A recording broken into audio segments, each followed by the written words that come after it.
Speak less than you know, listen more than you hear.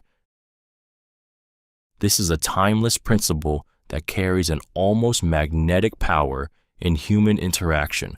At its core, it's about restraint and presence, the ability to hold back your own need to be heard while absorbing far more than just the words others speak.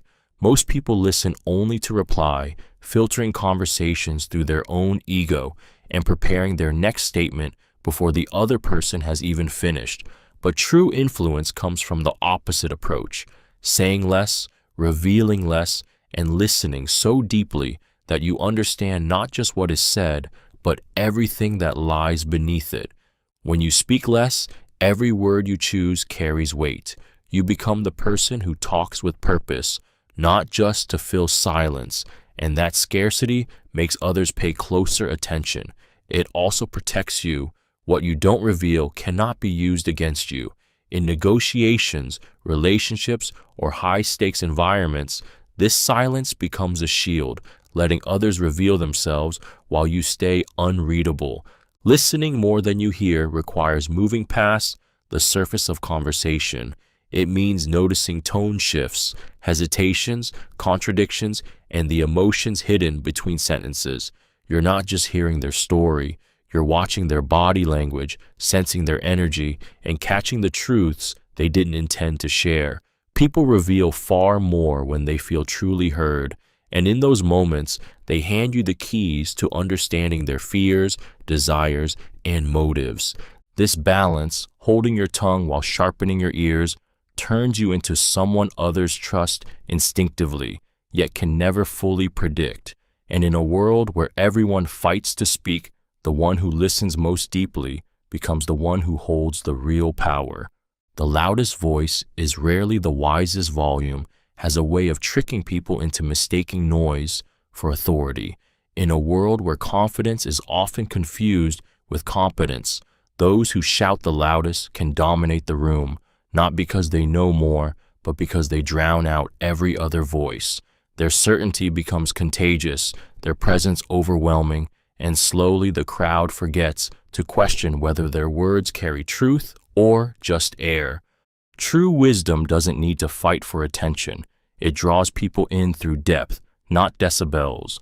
The quiet observer, the one who speaks only after listening and weighing every angle, often holds insights that could cut through the chaos like a blade.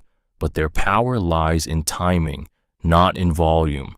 They let the noise swell and fade, then deliver their thoughts with precision, making each word impossible to ignore. The danger of the loud voice is how it shapes perception. In arguments, debates, or public discourse, the sheer force of sound can silence better ideas before they're even heard.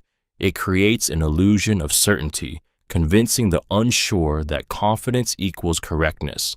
But confidence can be a mask, and volume can be a shield for fragile reasoning. Those who listen closely learn to see past the performance. They notice the gaps, the contradictions, the moments where noise replaces knowledge. And when the shouting stops, it's the quiet, steady voices that remain, the ones who weren't scrambling to be heard, but waiting for the right moment to speak with clarity, substance, and the kind of truth that doesn't need to be shouted to be believed. Wealth is measured by what can't be taken from you.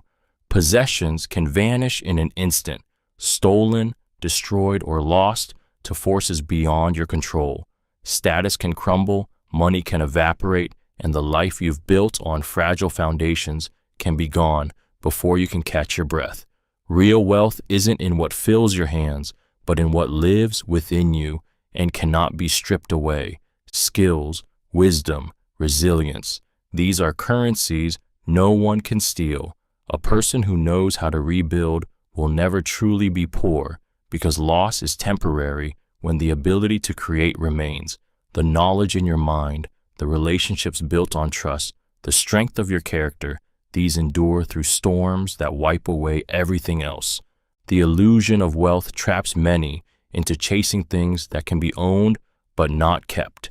A fortune in the bank feels secure until the market shifts. A house feels permanent until disaster strikes.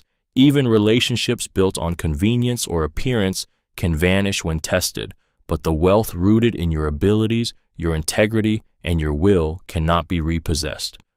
The most dangerous thieves are not always people. They are time, circumstance, and betrayal.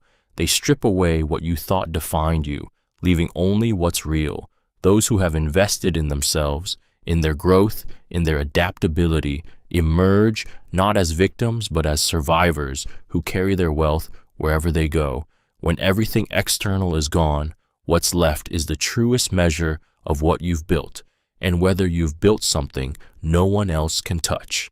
Anger is a poison brewed for others, but swallowed by you. It starts as a spark, someone's words, actions, or betrayal igniting a fire in your chest. You replay the moment over and over, crafting sharper comebacks, imagining the justice you'll serve. You think you're holding that anger for them, as if your fury will somehow scorch the person who wronged you. But while you wait for them to feel its burn, it's you who drinks it daily. Anger is deceptive because it feels powerful. The heat surging through you can feel like control, like strength, like proof you haven't been defeated. Yet the longer you hold it, the more it seeps into everything, your sleep, your focus, your joy. It doesn't just live in your mind, it coils into your body, wearing you down with tension you don't notice until it's already shaped you. Meanwhile, the person you're angry at may not even know, or worse, they know and don't care. You've built a prison they never enter, but you pace it every day, shackled to the thing you swore you'd never let define you. That's the cruelty of anger. It convinces you that feeding it will hurt them, when it's quietly hollowing you out instead. The truth is, releasing anger isn't about letting them win. It's about stopping the slow drip of poison you've been swallowing, mistaking it for strength. You can't control the wound they cause, but you can decide whether to keep drinking what's killing you from the inside. Patience outlives power. Power often arrives with noise, loud voices, sudden changes, quick victories that seem unshakable in the moment. It thrives on urgency, on making others move before they've had time to think. But the rush that builds it is also what makes it fragile. Power without patience burns fast and bright, then flickers out when the tide shifts. Patience, however, is steady. It waits in the shadows while the loudest forces exhaust themselves. Those who master patience understand that time itself is a weapon. They don't need to push every moment or win every battle. They know that opportunities repeat, that storms pass, and that strength isn't proven in how quickly you act, but in how long you can endure. While power demands immediate recognition, patience demands only the discipline to wait until the moment is right. And when that moment comes, it strikes with precision that brute force can't match. History is filled with those who held on to patience and outlasted empires, regimes, and enemies who seemed unstoppable. In relationships, the patient outlasts the manipulative because they don't get pulled into impulsive traps. In negotiations, they let others reveal too much, make mistakes, or burn themselves out trying to dominate too quickly. Power can be seized, stolen, or lost overnight. Patience can't be taken. It can only be surrendered. And those who refuse to surrender it carry an advantage that grows silently over time until the day the impatient find themselves empty-handed, facing the quiet persistence that has been watching, waiting, and preparing all along. A promise is a debt written on the soul. When you give your word, you create something invisible yet binding, an agreement that lives not on paper, but in the quiet chambers of your conscience. Unlike money owed, this debt cannot be measured in numbers or repaid with interest. It is a piece of your integrity entrusted to another. The moment you speak a promise, it becomes part of you, a mark etched into the unseen ledger of your character. Promises carry weight because they aren't just about the future. They shape who you are in the present. Keeping them strengthens the spine of your reputation, proving that your words are worth more than convenience. Breaking them, however, leaves a fracture that no apology can fully mend. Others may forget, but you will carry the echo of it, a reminder of when you traded your honor for comfort, fear, or selfish gain. Some promises are made lightly, tossed out in moments of emotion or haste, but the soul doesn't distinguish between casual and solemn. It records them all. That is why broken promises haunt us. They are debts unpaid, chains that rattle quietly when we try to rest.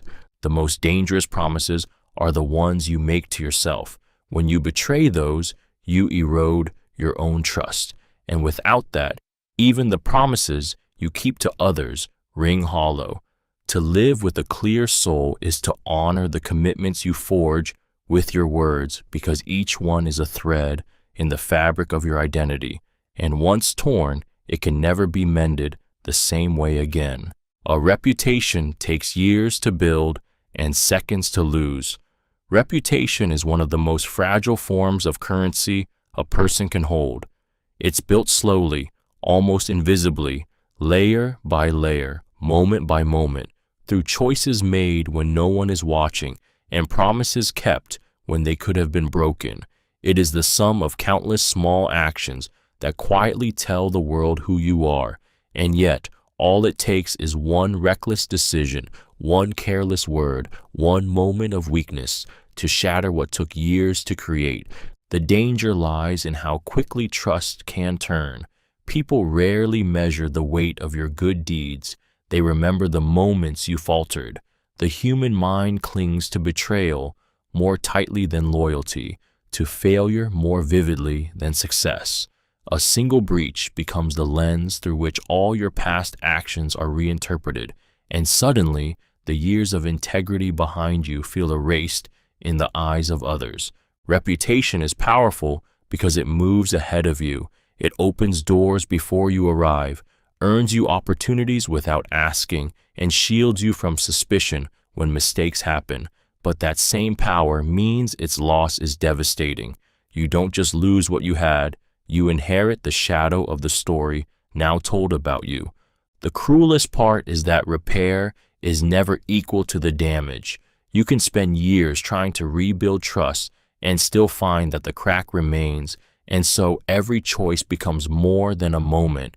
It becomes a thread in the fabric of who the world believes you are, a fabric that's far easier to tear than it is to weave again. Gratitude multiplies what it touches. A single moment of genuine gratitude can transform how you see the world. It takes what is ordinary and makes it glow, what is scarce and makes it feel abundant, what is fragile and makes it precious. Gratitude doesn't create more in a physical sense, it creates more in the mind, and the mind shapes everything. When you focus on what you have instead of what's missing, you stop measuring life by its gaps and start noticing its gifts. That shift changes your energy, and that energy changes how people respond to you. A thankful person draws more generosity, more kindness, and more opportunities, not because the world suddenly alters, but because gratitude sharpens your vision to see what was always there. It's also contagious. Expressing appreciation can soften hardened hearts, heal strained connections, and inspire others to give more of themselves. When someone feels valued, they often want to give you more to be grateful for. The smallest acknowledgement, a thank you, a word of praise, an unspoken look of appreciation can ripple outward far beyond what you see. But the real power of gratitude is how it rewires your inner life. It turns survival into living, stress into perspective, and fleeting moments into memories worth keeping. Even in hardship, finding something to appreciate can keep despair from consuming you. It's not denial of pain, it's the decision to see more than just the pain. And over time, what you choose to see becomes what fills your life, until you realize that gratitude hasn't just changed your perspective, it has quietly multiplied your entire world. A man who masters himself masters the world. Control over others is fleeting. Control over yourself is unshakable. The world will throw you into storms, provoking you, tempting you, trying to drag you into battles you didn't choose. Most people are ruled by those forces, reacting to every insult, impulse, and fear like puppets yanked by invisible strings. But the one who masters himself cannot be pulled so easily. He chooses his actions instead of being driven by emotion, and in that choice lies an authority that no one can take. Self-mastery is not suppression, it is command.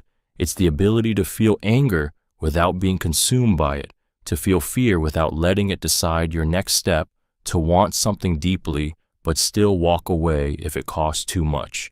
This level of control terrifies manipulators and rivals because they cannot provoke, seduce, or intimidate you into surrendering your position. The world bends toward those who cannot be swayed. Leaders who master themselves make better decisions under pressure. Warriors who master themselves outlast enemies who burn their strength in fury. Even in everyday life, those who hold their ground while others lose their balance quietly take control of the field. To master yourself is to master timing, desire, and reaction. You no longer chase what doesn't serve you, nor do you crumble under what tries to break you. And when you move, you do so with the certainty that it's on your terms, turning the chaos of the world into a game you've already learned how to win. Never argue with someone who enjoys chaos. There are people who don't enter arguments to resolve them. They enter to feed on them. For them, conflict isn't a problem to solve. It's a playground. They thrive on the emotional storm, the raised voices, the endless back and forth, because in chaos, they feel at home and in control. The more tangled the conversation becomes, the more power they gain, while you burn energy trying to create order where none is wanted. Arguing with someone like this is like wrestling in quicksand. The harder you fight, the deeper you sink. They will twist your words, bait your emotions, and drag you into side tangents until the original point is lost. Their goal isn't truth, it's disruption. They measure winning not by who's right, but by who's most exhausted, most frustrated, most ready to walk away. What makes them dangerous is that they don't fear the damage chaos brings, they welcome it. The emotional toll, the strained relationships, the shattered trust, these are not costs to them, they are trophies. And because they know how to stay calm while you unravel, they can make you look like the irrational one. The only way to win is not to play. Step back, deny them the battlefield. In silence, you starve the storm they're trying to grow. And when the chaos fails to spread, they're left standing alone, surrounded not by the fire they craved, but by the cold truth that you refuse to fuel it. Time reveals truth. Rushing only hides it. Truth has a way of surfacing when given room to breathe. Lies, illusions, and half-truths may dazzle in the moment, but they wither under the weight of time. People can wear masks convincingly for a while, playing roles with precision, but no one can keep the performance flawless forever. When you allow time to run its course, cracks appear, patterns emerge, and the truth steps into the light without you having to force it. Rushing, however, is the great enabler of deception. In haste, we accept the story given without questioning it. We overlook inconsistencies, and we make decisions before reality has had a chance to fully reveal itself. Manipulators thrive in urgency. They push deadlines, create false emergencies, and insist that waiting will mean losing everything. They know that speed keeps you from seeing clearly. Patience is not passive, it's a weapon. By giving situations the space to unfold, you strip away the advantage of those who rely on momentum to maintain control. The truths that emerge slowly are often the ones people would rather you never see. Intentions that don't match actions, words that don't match behavior, promises that dissolve when tested. Time doesn't just reveal others, it reveals you. It shows whether your feelings are fleeting or lasting, whether your instincts hold up under pressure, whether what you thought you wanted is still worth wanting. And in that slow unveiling, you gain not just clarity, but the ability to act with precision, long after the illusions have burned away. Silence can be a greater answer than words. There are moments when speaking feeds the fire, when every word you offer becomes fuel for misunderstanding, conflict, or manipulation. Silence in those moments is not weakness, it is precision. It is the decision to withhold what they expect, to give nothing they can twist, to leave the weight of the moment hanging until it speaks louder than any sentence could. Silence can disarm more effectively than argument. When accusations are met with stillness, the accuser is left wrestling with their own words. When provocation is met with calm, it exposes the desperation of the one trying to pull you into chaos. It is the refusal to fight battles designed only to exhaust you. It also creates space for truth to reveal itself, for emotions to settle, for the fog of impulse to clear. Words spoken in anger or panic often carry regret, but silence gives you time to choose if and how you will respond at all. Sometimes the absence of a reaction becomes the most powerful statement, one that forces others to sit with what they've done or said without the distraction of your defense. And in the right moments, silence isn't empty. It's full of control, of observation, of awareness. You notice more when you're not talking. You catch shifts in tone, glances exchanged, truths betrayed in body language.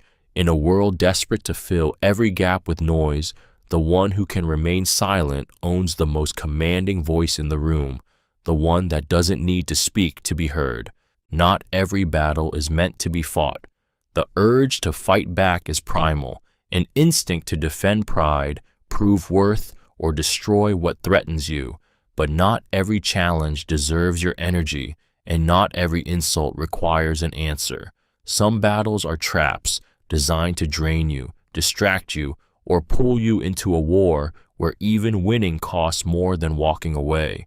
The strongest aren't those who fight every enemy. They're the ones who know which enemies matter. Fighting without purpose scatters your strength.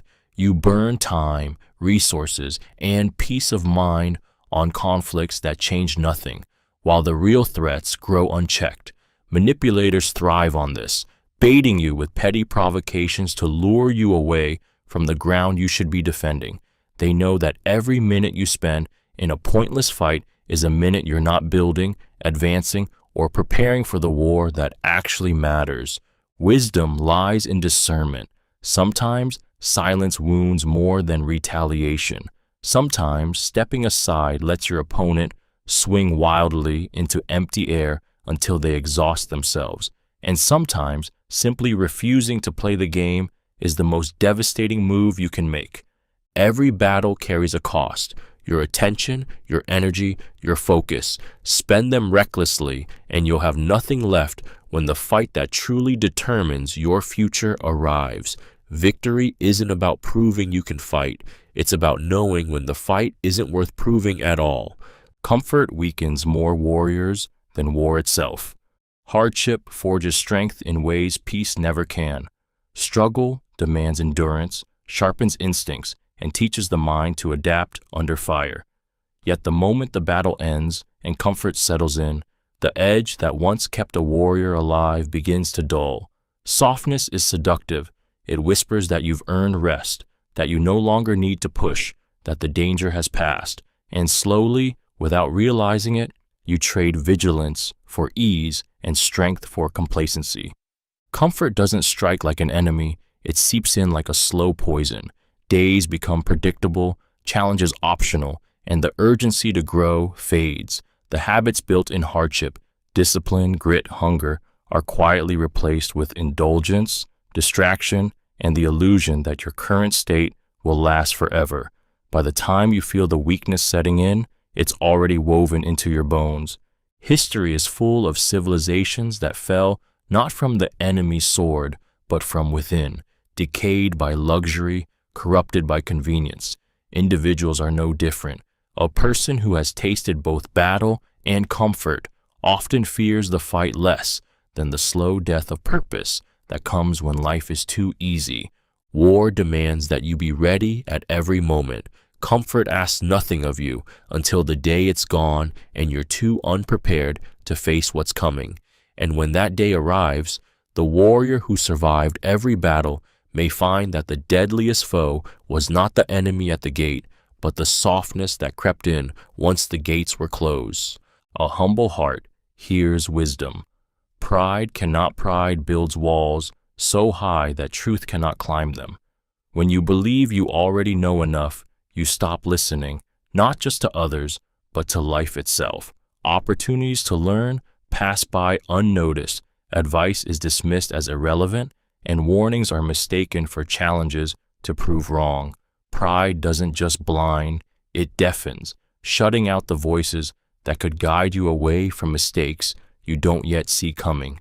Humility, on the other hand, opens the door to understanding. A humble heart is not one that thinks less of itself, but one that is willing to be wrong, to be taught, to admit there is more to learn. In that openness, wisdom flows freely because the ego is no longer standing guard at the gate. You begin to hear truths that pride would have filtered out, seeing value even in perspectives you disagree with. The danger of pride is that it mistakes volume for value. It trusts only the voice in its own head, ignoring the quiet lessons being whispered all around. Humility listens in the silences, in the subtle cues, in the lived experiences of others. It can find wisdom in a child's question, in a stranger's story, in the simple observation of the world. Those who live humbly are never empty-handed, because every encounter becomes an opportunity to grow. Pride chases the illusion of already knowing. Humility collects truth piece by piece until it holds something pride will never have, a deep, unshakable wisdom born not from speaking, but from truly hearing. To know the road ahead, ask those returning experience is the most honest map, and those who have already walked the path carry truths that no theory or guesswork can match. The road ahead may look clear from a distance, but its real story is written in the feet that have stumbled over its stones, in the hands that have pushed through its brambles, in the hearts that have faced its quiet turns and hidden traps. Those returning from the journey know where the path bends unexpectedly, where the easy-looking trail gives way to steep climbs, and where the beauty hides just beyond the hard stretches. They remember the choices they wish they had made sooner, the dangers they underestimated, and the moments they nearly turned back. When they speak, they carry not just knowledge, but the weight of consequences. Seeking their counsel isn't weakness, it's acceleration. It's cutting through the illusions that trip up the unprepared. It's the difference between stepping into a storm blind and knowing exactly where the shelter lies. The returning traveler has no need to impress you. Their wisdom isn't theory dressed as insight. It's truth forged in miles, mistakes, and survival. Ignoring them means gambling your time, your energy, and sometimes more. Listening means arming yourself with foresight others had to pay for in blood, sweat, and loss. And while the road ahead will still demand your own steps, your own risks, and your own courage, the words of those who've already made the journey can mean the difference between getting lost and arriving stronger than you imagined. You can't heal in the place that made you sick. Wounds don't close in the same soil that poisoned them. You can patch yourself up, read the right words, even convince yourself you're stronger now, but if you remain where the harm was done, the very air you breathe will keep the wound open. Healing requires more than time. It demands a shift in environment, away from the triggers, patterns, and people that fed the damage in the first place. Staying feels safe because it's familiar, but familiarity is often the disguise of harm. The mind clings to what it knows, even when what it knows is killing it. You tell yourself you'll rise above it, that you'll be different this time, but the walls still whisper the same lies, the faces still carry the same control, and the habits creep back in like weeds through cracked stone. Toxic environments rarely change for your benefit. They've learned to thrive exactly as they are, and while you stay, you're not just fighting to heal, you're fighting the constant reopening of the wound. That fight drains you before the real recovery can even begin. Stepping away is not weakness, it's survival. Distance gives perspective, and perspective gives power. Only when you remove yourself from the place that broke you can you see how deep the damage runs, and only then can you rebuild without the constant touch of the hand that tore you down. Sometimes leaving isn't running away, it's the first breath of clean air after years of breathing poison. Choose the hard right over the easy wrong. The path of the easy wrong is paved with instant rewards, quick relief, fast gains, and the comfort of avoiding struggle. It tempts with promises of ease, whispering that the consequences can wait or that no one will notice. But each step down that road comes with a silent toll, eroding integrity and chipping away at the person you thought you were. The damage is rarely immediate. It builds slowly, like rot beneath a polished surface, until one day the foundation collapses. The hard right is rarely glamorous. It demands sacrifice when no one is watching, discipline when shortcuts are within reach, and the courage to stand firm when the world tries to sway you. It costs more in the moment, time, effort, even relationships, but it's an investment that pays back in ways the easy wrong never can. Choosing it means enduring the discomfort of doing what's right, even when it's unpopular, misunderstood, or painfully inconvenient. What makes this choice so powerful is that it defines you when no one else will. It's easy to act with honor when the reward is clear. It's another thing entirely when the only thing you gain is knowing you stayed true. The easy wrong feels like winning until the truth catches up. The hard right feels like losing until time reveals it was the only victory that mattered. Every choice writes your story, and the ones forged in difficulty are the chapters that last, because they prove you can't be bought by comfort, fear, or the false promise of an easier way. Forgiving is freeing yourself, not excusing them. Holding on to resentment feels like protecting yourself, as if clutching the memory of the wound will somehow prevent it from happening again. But in reality, the weight you carry does more harm to you than to the one who hurt you. Forgiveness is not about erasing the wrong or pretending it didn't matter. It's about breaking the chain that keeps you tethered to the pain. When you refuse to forgive, you relive the injury each time you think of it. The anger, the betrayal, the sense of injustice, it all floods back as if it just happened. Meanwhile, the other person may have moved on entirely, or worse, may not care at all. They continue living while you remain anchored to a moment that will never change. Forgiveness severs that anchor. This act does not mean you condone what they did or invite them to do it again. It doesn't mean trust is restored or that boundaries should be lowered. It means you choose to release the grip their actions have on your inner world. You stop giving them the power to dictate your peace.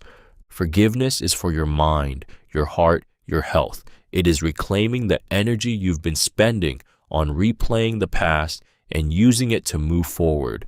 It's the quiet but powerful decision to no longer let someone else's wrongdoing define your days.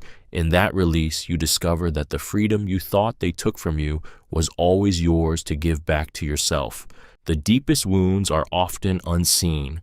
Pain doesn't always bleed where the world can see it. Some of the most devastating wounds leave no scars on the skin, yet they carve deep into the mind and soul. These are the injuries no one rushes to bandage because they're hidden beneath composure, smiles, and perfectly timed "I'm fines." And because they remain invisible, they are often misunderstood, minimized, or ignored entirely. Emotional and psychological wounds cut just as sharply as physical ones, sometimes more. Betrayal, grief, rejection, abuse, or relentless self-doubt can haunt a person long after the moment has passed. They replay in quiet hours, in sudden silences, in dreams that steal rest. The pain lingers because there's no easy remedy, no cast to set, no visible proof to demand care. Those who carry these wounds often become experts in concealment. They laugh at the right moments, hold conversations without letting their voice tremble, and continue moving through life while quietly unraveling inside. It's not weakness, it's survival. But the danger is that the world rarely offers healing to wounds it cannot see. The unseen nature of this pain makes it easy for others to dismiss, and for the wounded to convince themselves it doesn't matter as much as it does. Yet untreated, these injuries shape everything: how trust is given, how love is accepted, how the future is approached. The absence of visible scars doesn't make the wound shallow. Sometimes it makes it far deeper because it has been carried alone, in silence, for far too long. Words are seeds. Choose which garden to plant them in. Every word you speak carries weight, even the ones tossed out carelessly. They take root in the minds and hearts of others, growing into beliefs, memories, and emotions that can linger for years. A single phrase can plant courage in someone's chest or poison their spirit until they doubt their worth. The difference lies in where and how you choose to plant it. Once spoken, words can't be unsaid. They grow in the soil of whoever hears them, shaped by their experiences and vulnerabilities. Encouragement can bloom into resilience long after you've forgotten giving it. A cruel remark can fester quietly, replaying in someone's mind until it becomes part of how they see themselves. Some gardens will nurture your words into towering truths. Others will twist them into weapons. A skilled manipulator knows this well. They plant subtle suggestions where they know insecurity already lives, letting them grow into self-doubt that feels like it came from within. But you can choose differently. You can plant words in fertile ground where they inspire growth instead of decay. The danger is forgetting that every seed, good or bad, eventually bears fruit. You may not be there to see the harvest, but it will come.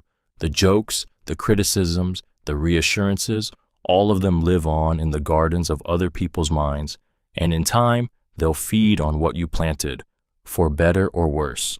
The wise speak with intention, not because silence is safer, but because they know the garden you plant in today might just shape the world you walk through tomorrow. What you chase is often what runs from you. The harder you grip, the faster it slips away. Desire has a way of turning pursuit into pressure and pressure into distance. Whether it's a person, a goal, or an opportunity, chasing with desperation signals a kind of hunger that repels instead of attracts. People sense it. Opportunities sense it. The very thing you want most begins to pull away, not because it's out of reach, but because the force of your pursuit changes its nature. Chasing distorts balance. In relationships, it can make affection feel like obligation to the one being pursued, turning warmth into resistance. In ambitions, it can lead to reckless moves, cutting corners, and burning out before the finish line. The irony is that the more you need something to fill a gap inside you, the more that gap shows, and the more what you want slips further into the distance. True magnetism comes from walking toward what you want without making it your oxygen. It's in holding your ground, valuing yourself enough to know you can survive without it, and creating a space where it wants to come closer on its own. When you stop chasing, you see more clearly. You notice the paths you were ignoring, the doors you didn't realize were open, the people and opportunities quietly moving toward you while you were too busy running after the ones that kept fleeing. Sometimes what you seek isn't meant to be caught, and sometimes the moment you stop running is the moment it finally turns and comes to you. Beware of advice from those who profit from your confusion. Not all guidance is given to help you. Sometimes it's crafted to keep you dependent, uncertain, and easily influenced. There are people who thrive on you not having clarity, because confusion makes you vulnerable. When you're unsure of yourself, you look to others for answers, and the ones who benefit from that hesitation are often the first to step in with advice. Their counsel may sound wise, even generous, but it's laced with subtle threads that keep you questioning your own judgment. They might overload you with unnecessary complexity, making simple choices feel impossible without their expert input. They might frame your options in ways that always lead back to them as the solution. Or they may shift their advice over time, ensuring you're never quite confident enough to move forward without checking with them first. The profit they seek isn't always money. It can be influence, control, loyalty, or the satisfaction of knowing you rely on them. In business, this can look like a consultant who never truly solves your problem because your dependency is their paycheck. In personal relationships, it's the friend or partner who plays the role of rescuer while subtly keeping you lost. The most dangerous part is that their advice often contains just enough truth to sound credible. You follow it, thinking they've guided you well, while not realizing the very confusion they claim to clear is the same fog they've been quietly keeping you in. True advice empowers you to think clearly on your own. Anything else is just another leash. A man who kneels before truth stands taller before men. There is a strength that comes not from power, wealth, or dominance, but from the humility to submit to what is real. Truth can be humbling, even crushing. It strips away illusions, exposes mistakes, and forces you to see yourself without the armor of pride. To kneel before it is to accept that you are not above it, that your ego does not dictate reality, and that honesty is worth more than the comfort of self-deception. Those who bow to truth gain a different kind of authority. They no longer need to fear being exposed because they have already exposed themselves to the highest judge, reality itself. In a world where so many posture and perform, the man who admits his faults, acknowledges his limits, and stands on what is right becomes rare and therefore powerful. This submission to truth doesn't weaken a person, it forges them. It builds a reputation that no rumor can dismantle and earns respect that cannot be demanded. Others sense it. They see the steadiness in someone who doesn't bend facts to fit convenience, who refuses to trade integrity for approval. When you kneel before truth, you rise free from the chains of lies and the exhausting work of keeping them intact. You stand before others not as someone pretending to be unbreakable, but as someone who cannot be broken by exposure. And in that unshakable honesty, you stand taller than those who spend their lives hiding in the shadows of their own falsehoods. Discipline weighs ounces, regret weighs tons. The effort it takes to be disciplined can feel heavy in the moment. A morning run in the cold, saying no to temptation, putting in the work when you'd rather rest. But that weight is light compared to the crushing burden of regret. Discipline demands small, repeated sacrifices. Regret demands everything you wish you'd done differently and offers no way to undo it. Discipline is the quiet ache of doing what's necessary when no one's watching. It's the sting of turning down instant gratification in favor of long-term gain. Those moments may feel like you're carrying a load, but they build strength, resilience, and a future you can live with. Regret, on the other hand, is the dead weight of missed opportunities and neglected responsibilities, a heaviness that lingers for years because it's not just about what happened, but what could have been. The mind replays regret in endless loops, each pass adding more weight. You can't lift it, can't shift it, can't set it down. It corrodes the present because it chains you to a past you can't change. Discipline, in contrast, is a weight you choose to carry, a load that gets lighter as you grow stronger. The cruel truth is that you'll carry one of them no matter what. One is the ounce you lift today in discomfort. The other is the ton that crushes you tomorrow when the chance to act has passed. And the choice isn't between weight and no weight. It's between the burden that builds you and the one that breaks you. Power without compassion destroys the holder. Power by itself is intoxicating. It feeds the ego, sharpens ambition, and convinces you that your will alone can bend the world to your desires. But without compassion to guide it, power becomes a weapon that wounds not just those it touches, but the one who wields it. The cruelty of unchecked authority is that it corrodes from the inside out, hollowing the holder until all that's left is the need to dominate, control, and take more. Compassion is the anchor that keeps power from drifting into tyranny. It reminds you that the people under your influence are not pieces on a board, but lives with weight and worth equal to your own. Without that anchor, every decision tilts towards self-interest. Every victory is built on someone else's loss, and every ounce of control demands more and more to maintain. History is filled with leaders who conquered nations but could not govern themselves, men and women who believed their might made them right, only to be undone by their own arrogance and cruelty. The tragedy isn't just in the suffering they caused others, but in how their humanity withered away until they could no longer see beyond their own reflection. Power without compassion burns like an uncontained fire.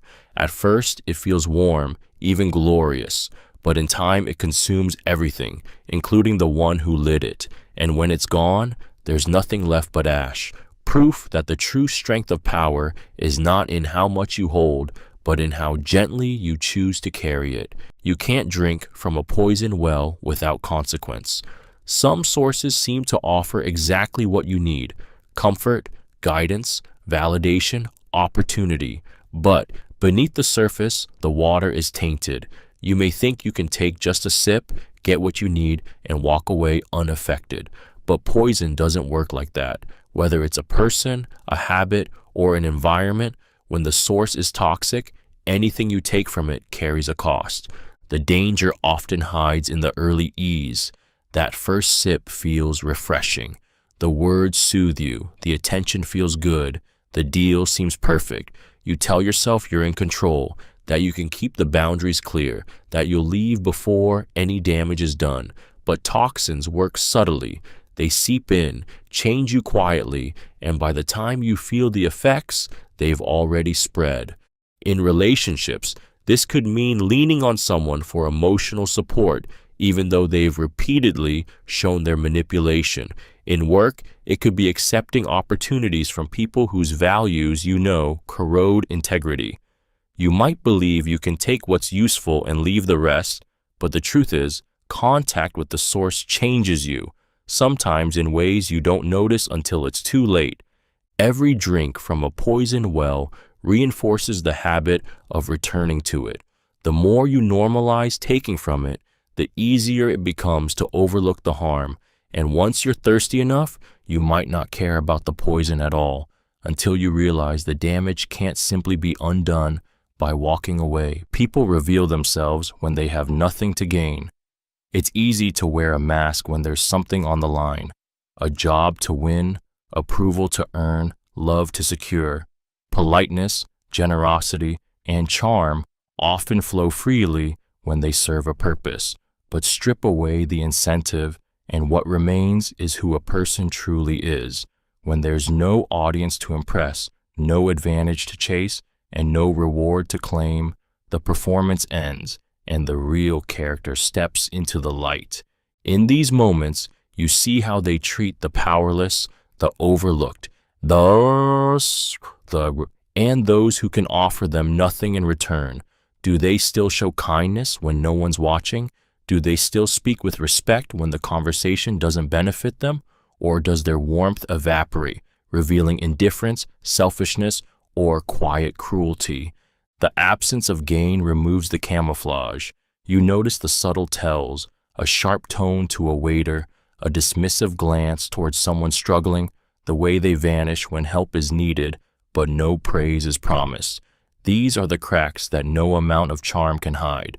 True character is measured not in how someone acts when everything is at stake, but in how they behave when nothing is. Some will still give their best, not because they expect something in return, but because it's who they are. Others will reveal that their kindness was never kindness at all. It was currency. And when the transaction ends, so does the facade. A wise enemy can be more useful than a foolish friend.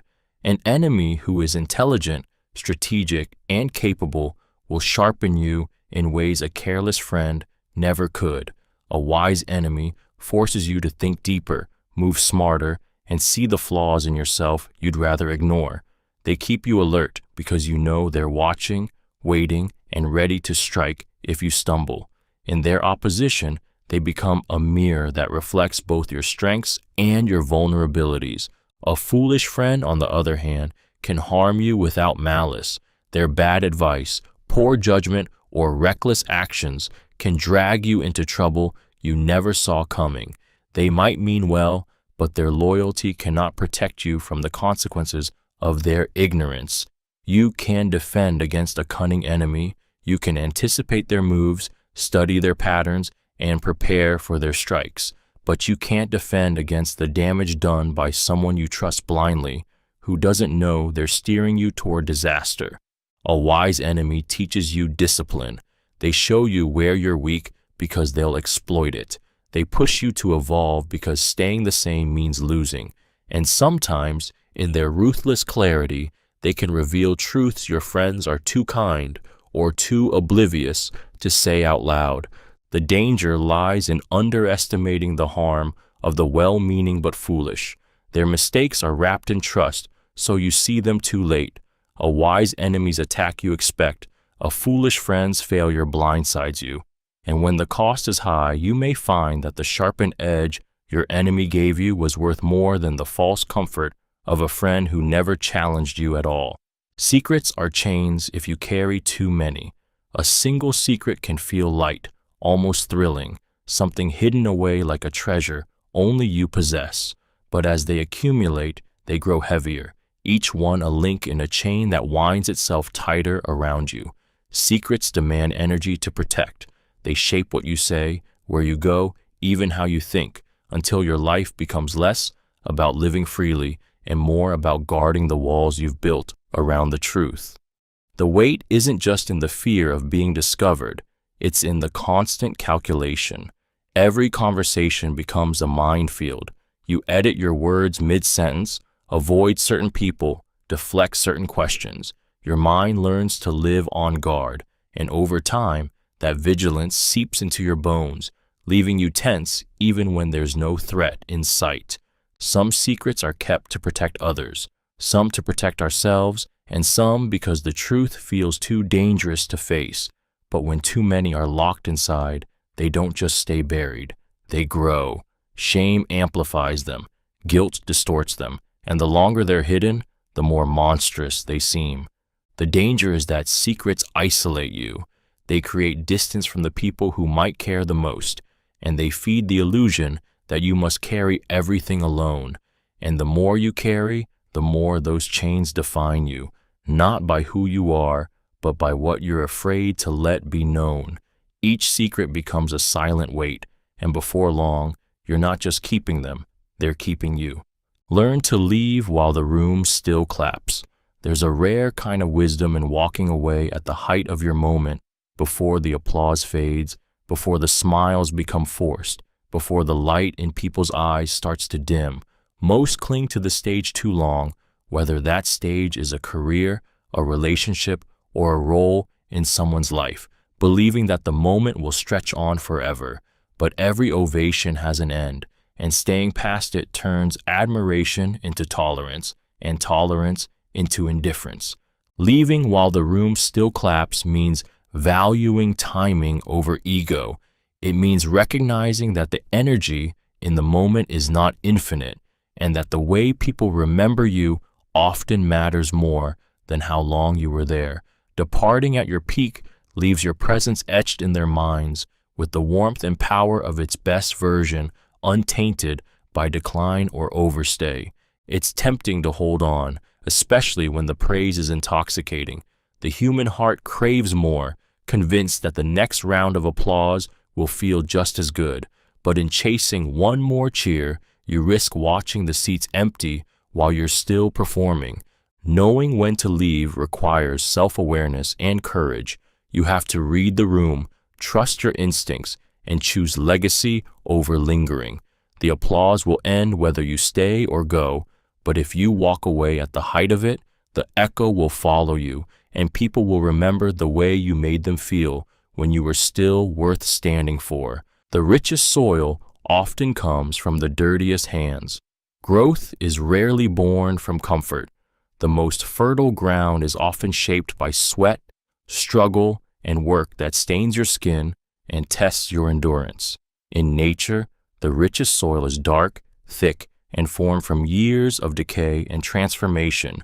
It carries the remnants of what once was, broken down into the foundation of what will be. In life, the same is true. The greatest growth often comes from the hardest labor and the messiest battles. Those with clean, untested hands may stand in the sun, but they've never felt the grit of shaping something from nothing. The ones whose hands are callous, scarred, or dirt-streaked have dug deep into the earth, into themselves, into the raw, unpolished realities that most avoid.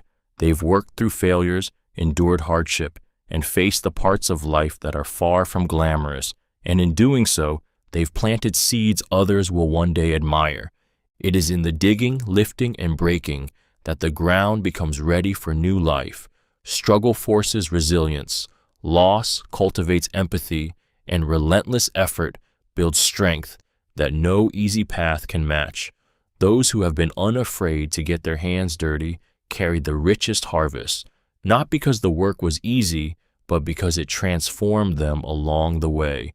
What looks like dirt to the untrained eye is often the very thing that makes life possible, and what looks like hardship to the outsider is often the hidden source of someone's deepest strength, the fertile bed where their greatest successes will one day take root. Never trust a man who mistreats those who serve him.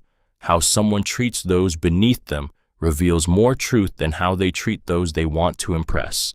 Charm, generosity, and respect toward equals or superiors can be an act, a mask worn to win approval or status, but the way a man treats a waiter, an assistant, a janitor, or anyone in a position of service strips that mask away. In those moments, you see the core of his character, whether kindness is his nature or just a costume. Mistreatment of those who serve is rarely about the service itself. It's about dominance. It's the need to remind others of their place, to flex power in situations where there's no risk of challenge. It's cruelty without consequence, and that's the purest form of cruelty there is. If someone takes pleasure in belittling the powerless, you can be certain that same disdain will surface when you are no longer useful to them. A man who respects those who serve understands humility, gratitude, and the worth of all people, regardless of status. A man who abuses them understands only hierarchy, seeing relationships as tools to be used until they break. Today, it might be a waiter he snaps at for a slow order. Tomorrow, when the balance shifts, it could be you. Trust is built on the consistency of respect, not selective courtesy. And if his decency depends on who's watching or what he stands to gain, then it isn't decency at all. It's strategy. The truest measure of a man's character is how he treats the people who can do nothing for him. Joy is found in the ordinary. If the eyes are open, life often whispers its beauty in moments so small they're easy to overlook. The steam curling off a morning cup of coffee, the warmth of sunlight spilling through a window, the quiet rhythm of someone's breathing as they fall asleep beside you. These moments don't demand attention, they wait for it. And if your eyes aren't open, you'll miss them entirely while chasing something grander. We're conditioned to think joy lives in milestones, promotions, vacations, achievements, those rare peaks we climb toward. But if happiness is only allowed at the summit, we spend most of our lives waiting for it, blind to the truth that the view along the way was just as breathtaking. The ordinary holds a depth that's invisible to hurried eyes. It reveals itself only when you slow down enough to notice. The danger of overlooking the ordinary is that life becomes a blur of almost there. Days pass as placeholders for the bigger things you're striving toward, until one day you realize the bigger things never lasted, but the small ones were there all along, and you let them slip through your fingers. When your eyes are open, the ordinary transforms. A shared laugh on a Tuesday afternoon can outshine the glow of any grand celebration. A moment of stillness in the middle of chaos can feel like a rare treasure. Joy isn't hiding. It's waiting in the cracks between the moments we think matter most. And once you learn to see it there, you realize it was never small at all. Don't trade peace for applause. The roar of approval can be intoxicating. Every cheer, every compliment, every nod of validation, feeding the part of you that craves to be seen and admired. But applause is fleeting, and when it becomes the currency you chase, you'll spend your most valuable possession to keep earning it, your peace. The moment you start living for the crowd, you hand them the power to decide when you're worthy, when you're enough, and when you're no longer worth clapping for. Sacrificing peace for applause often begins subtly. You take on commitments you don't want just to be praised for your dedication. You say yes when you mean no because the approval feels safer than the disappointment you fear. You perform instead of living, adjusting yourself to match what you think will keep the noise going.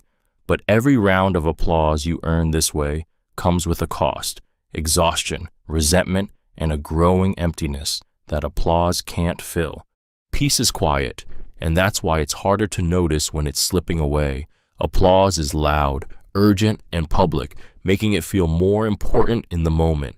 But once the lights go out and the crowd goes home, you're left alone with yourself. And if you've traded away your peace, that silence can feel suffocating. Choosing peace means being willing to disappoint others to protect what steadies you. It means letting some applause go unearned so you can keep the stillness that keeps you whole. Because the truth is, the world forgets its heroes quickly, but you have to live with yourself forever. The path to wisdom begins with the death of ego. Ego is the loud voice in the mind that insists it already knows, already understands, already stands above correction. It clings to pride, resists humility, and defends itself at the cost of truth. As long as it lives unchecked, it blinds you to lessons, closes you off to perspectives, and traps you in the prison of your own certainty. The journey toward wisdom can't begin until that voice is quieted, until you let go of the need to be right more than you need to be aware. The death of ego is not a single moment, but a dismantling. It happens each time you admit you don't have all the answers, when you accept guidance from someone with more experience, or when you choose to learn instead of to win. It's in the silence where you listen without planning your rebuttal, in the pause before reacting defensively, in the recognition that your value isn't diminished by someone else knowing more than you. Without ego's constant interference, you become teachable. The world opens and lessons come from everywhere. Strangers, failures, even those you once dismissed. You no longer need to guard your image so fiercely because your worth is no longer tied to being flawless. Instead, you start seeking truth over validation, growth over comfort, and in that shift, you begin to see wisdom not as a crown to wear, but as a path you walk, a path only visible once the fog of ego has lifted, leaving you humble enough to follow where it leads. Sometimes the best answer is no. Opportunities, requests, and invitations often come wrapped in urgency, flattery, or guilt, making yes feel like the easiest, safest response. But every yes is a commitment of your time, energy, and attention, resources you can never get back. Saying no isn't rejection for the sake of defiance. It's the conscious act of protecting what matters most to you from being eroded by what doesn't. The pressure to agree is constant. People will appeal to your kindness, your ambition, your fear of missing out. They'll make no sound selfish, rude, or even dangerous to your reputation. And yet, the most damaging regrets often come from the times you agreed when every part of you knew you shouldn't. The wrong yes can trap you in obligations that drain you, harm your boundaries, and keep you from what you truly want. No can be a shield. It stops manipulative people from exploiting your willingness to please. It closes the door on distractions disguised as opportunities. It sends a clear message to others and to yourself that your time and energy are not free for the taking. The irony is that the people who push hardest for your yes are often the ones who benefit most from your lack of resistance. The more you practice no, the more you see who respects your boundaries and who only valued you when they could control you. In a world eager to consume every bit of you it can, no is not just a refusal, it's a form of survival. Fear fades when faced, but grows when fed. Fear is a shapeshifter. Left unchallenged, it swells in the shadows, feeding on your imagination until it becomes larger than life. Every time you avoid what scares you, you hand it more power, teaching your mind to see it as untouchable. The longer you let it sit unchallenged, the more it burrows in, turning possibility into paralysis. But when you face it, truly stand before it, the illusion begins to crack. Most fears are built from fragments of truth, stitched together with exaggeration and worst-case scenarios. The moment you step into its presence, you see it for what it is, not an unstoppable monster, but something tangible and therefore conquerable. Even if the encounter is uncomfortable, the act of facing it shrinks it. Avoidance, however, is a quiet form of surrender. Each sidestep, each excuse, each delay is a meal for the thing you fear. You rehearse the dread in your mind until it feels certain, and in doing so, you give it a reality it might never have had. This is why fear often feels heavier in anticipation than in the actual moment. It's been fattened by your own imagination. The mind learns from repetition. Face fear enough, and your brain begins to trust that you can survive it. Feed fear enough, and it learns that it can control you. Which lesson you teach it determines whether fear becomes a passing shadow or a lifelong prison guard standing between you and the life you were meant to live. The one who angers you controls you. Anger feels like power in the moment, a rush of heat, a surge of energy, the conviction that you're standing your ground. But when someone can provoke that reaction in you at will, it's not strength they're drawing out, it's control they're taking. The instant you let your emotions dictate your actions, they've stepped into the driver's seat of your behavior. Those who know how to trigger your anger can steer you anywhere they want. They can make you lash out so you look reckless, push you into saying things you'll regret, or distract you from the real issue while you're busy defending your pride. Anger clouds judgment, narrows focus, and makes long-term thinking disappear. In that haze, you're no longer acting by choice, you're reacting on command. Some will provoke you intentionally, not because they care about the argument, but because they want the chaos it creates. They'll poke at your insecurities, twist your words, or strike at the exact nerve they know will make you snap. And the more you react, the more you reinforce their power, showing them that with just a spark they can set your whole mind ablaze. Real strength isn't in unleashing your anger, it's in mastering it. When you can feel the fire rising and still choose how, when, or if you respond, you take back the control they were trying to claim.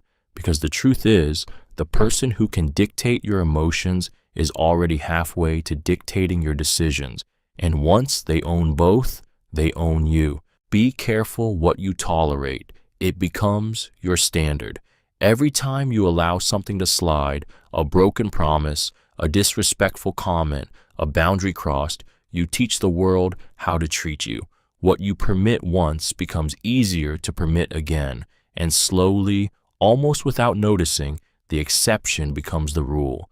Tolerance can be a virtue when it comes from compassion, but it becomes a trap when it's born from fear, exhaustion, or the hope that bad behavior will correct itself. The shift is subtle. At first, you tell yourself it's not worth the fight, that it's just a small thing. You justify it. They didn't mean it. It's not always like this. I can handle it. But what you endure quietly becomes the new baseline. Others stop seeing it as crossing a line, and you stop noticing how far that line has moved. By the time you realize how much has changed, you may already be standing in a life that bears little resemblance to the one you wanted.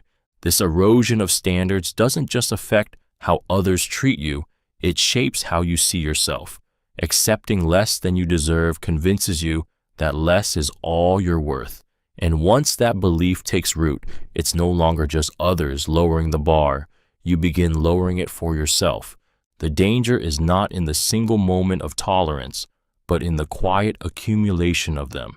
Each one plants a seed that says, "This is acceptable," and over time, those seeds grow into a reality where your silence has written the rules, and you're left living by standards you never consciously agreed to. Those who gossip to you will gossip about you. When someone eagerly delivers the private details of another person's life, it may feel like trust, like you've been invited into a hidden circle of secrets. But gossip is rarely about connection. It's about currency. The moment you become their audience, you've proven you're willing to listen, and in their mind, that makes you fair game for the same treatment. The tongue that slices others behind their backs will not hesitate to turn on you when it serves their purpose. Gossipers operate on impulse and opportunity. They thrive on the rush of attention that comes from having something exclusive to share, and they're loyal only to the thrill of being listened to. If they can trade your secrets for influence, entertainment, or validation, they will, just as easily as they traded someone else's to win your interests. The danger is subtle. At first, you might mistake their indiscretions for intimacy, believing they're confiding in you because you're special. In reality, you're simply the latest safe container for their words, one they'll eventually spill to someone else when the moment feels right. How someone speaks about others in their absence is a mirror reflecting how they'll speak about you. Discretion is a habit, and so is betrayal. A person who guards the privacy of others will guard yours. A person who weaponizes it for conversation will do the same with anything you give them. Listening to gossip is never neutral. It's an unspoken invitation for your own life to be passed around when you're not in the room. Respect is earned in silence, not demanded in noise. True respect is not seized through volume or forced through fear. It is quietly cultivated in the way you carry yourself when no one is clapping. The loudest demands for respect often come from those who have not earned it, mistaking intimidation for influence and obedience for honor. They shout, posture, and assert their authority, hoping the echo will convince others it's real. But respect built on noise is brittle. It cracks the moment the shouting stops. Silence, on the other hand, speaks in subtler tones. It's in the way you keep your word, even when it costs you. It's in how you treat people who can give you nothing. It's in the steadiness you hold under pressure, the grace you show when provoked, the work you do without fanfare. People remember actions that speak for themselves because they ring louder in the mind than any demand ever could. The beauty of respect earned in silence is that it cannot be taken. It follows you because it's rooted in who you are, not in how loudly you insist on being acknowledged. Those who watch you over time begin to trust your strength without you needing to announce it. Noise fades, but the impression left by quiet integrity lingers. And when the moment comes when your voice must be heard, it will carry farther, not because it's louder, but because those listening have already decided you're worth hearing. A man's true wealth is the good he does in the world. Money, possessions, and titles can all create the illusion of abundance, but they are temporary currencies, spent, lost, or forgotten with time. What endures is the impact you leave on the lives you touch. The measure of a person's real wealth is not how much they've gathered, but how much they've given in ways that make the world better. Acts of genuine good, whether grand or quiet, create ripples that outlast you. Feeding someone who's hungry, protecting someone who's vulnerable, offering guidance that changes a life's direction, these are investments that never lose value. They live on in the memories, opportunities, and hope you plant in others. Long after money is spent and possessions fade, the good you've done becomes the legacy that carries your name without needing to be spoken.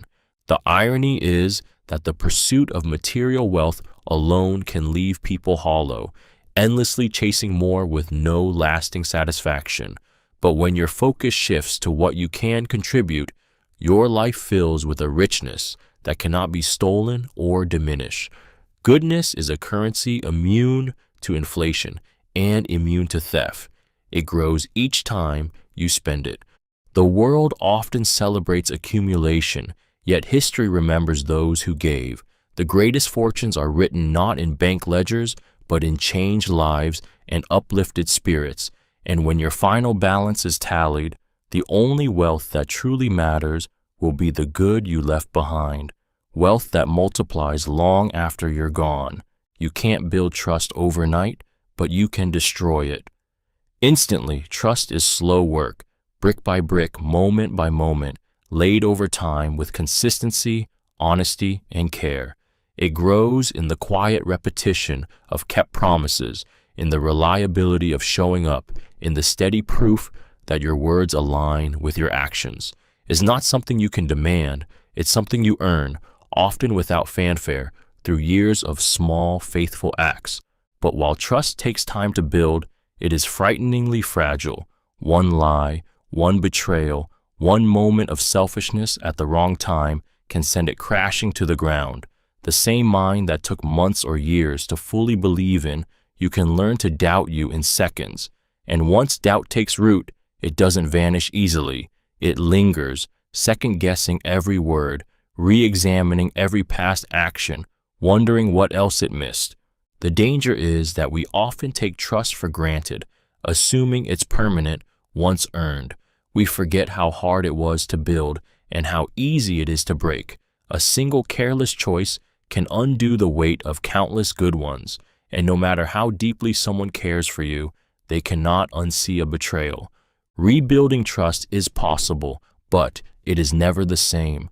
The cracks may heal, but the scar remains, a reminder of how quickly something precious can be lost. That's why those who value it guard it fiercely, knowing that the greatest damage often comes not from those who failed to earn trust, but from those who once had it and forgot what it was worth. A wise man counts his blessings before his burdens. The mind will always find what it's trained to look for. Focus on burdens first, and the weight of life grows heavier with every thought. Focus on blessings first, and even the heaviest loads feel lighter because you've reminded yourself of the strength, resources, and fortune you still carry. Gratitude is not blindness to hardship.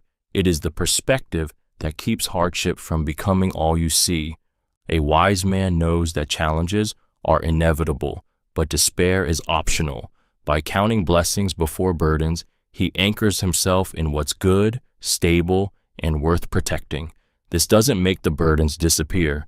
It makes them manageable.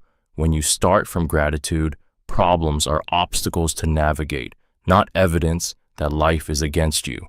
The trap is that burdens demand attention. Pain shouts, gratitude whispers. If you let the noise of what's wrong drown out the quiet truth of what's right, you'll start believing you have nothing worth holding on to. The wise resist that pull. They count what's working, health, loved ones, skills, opportunities, before tallying what's broken. This order matters because it shapes your response.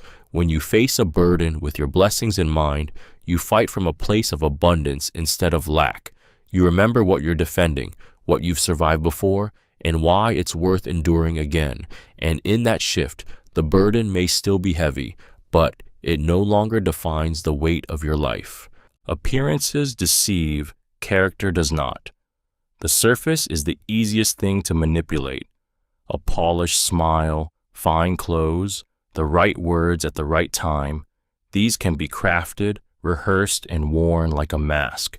Appearances can be designed to dazzle, to disarm, to convince you that what you see is what you'll get. But the surface tells you nothing of what lies beneath, and those who rely on it most often do so to hide the truth. Character, however, cannot be faked for long. It reveals itself in the moments when no one is watching, in choices made without an audience, in how someone treats those who have nothing to offer them. It's tested in adversity, sharpened in hardship, and illuminated in the small decisions that seem insignificant but slowly define a person's soul. The danger of trusting appearances is that they can be tailored to match exactly what you want to see. A person can study your expectations and reflect them back to you perfectly, creating an image so convincing you don't think to question it. But when pressure comes, when comfort is gone, the mask cracks, and character steps forward, for better or worse. Those who build their lives on appearances are actors in their own play, desperate to keep the curtain from falling. Those who build on character need no stage at all. Their integrity speaks for them, and while appearances fade with time, character endures, revealing the truth long after the illusion has dissolved. Pride is a mask that hides a fragile face. Outward confidence can look unshakable, chin lifted, voice steady, words sharp and certain. But sometimes pride is not strength at all.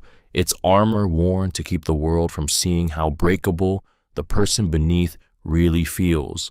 The louder the declarations, the firmer the stance, the more it may be covering a quiet fear of being exposed as less than what they pretend to be. Pride protects the ego like a wall protects a wound. It refuses to admit mistakes, to ask for help, or to show vulnerability, because those things feel like cracks in the facade. Admitting fault risks shattering the illusion of control. So instead, pride doubles down, deflecting blame, dismissing others, or inflating its own worth to hide the trembling underneath. This mask can be convincing. To outsiders, it may look like self-assurance, even superiority, but it comes at a cost. Behind the mask, the fragile self remains untouched, unchallenged, and therefore unable to grow. The very protection pride offers becomes a prison, trapping the person inside a role they can never step out of without feeling naked and exposed. Those driven by pride often fear judgment more than failure. They'd rather wear the mask forever than risk showing the face beneath, forgetting that real strength isn't in never breaking. It's in letting yourself be seen, even in your most unguarded moments.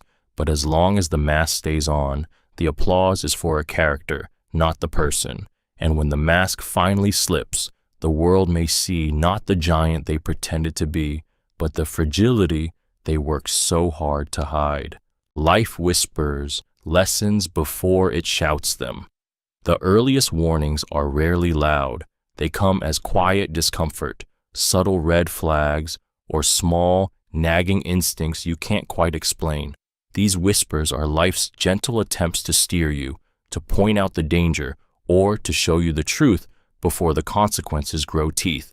But too often, they're ignored, drowned out by distraction, ego, or the hope that the uneasy feeling will simply fade. When the whispers go unheard, they don't disappear, they grow. The gentle nudge becomes a push, the faint tension becomes friction, and eventually, what could have been handled with a small adjustment turns into a crisis. Life will keep presenting the lesson until it's learned, and if you refuse to hear it softly, it will make sure you hear it loudly. You see it in relationships that begin with tiny signs of disrespect that escalate into betrayal. You see it in health, where minor symptoms ignored become serious conditions. You see it in decisions, where quiet doubts were brushed aside until they became regrets too heavy to carry.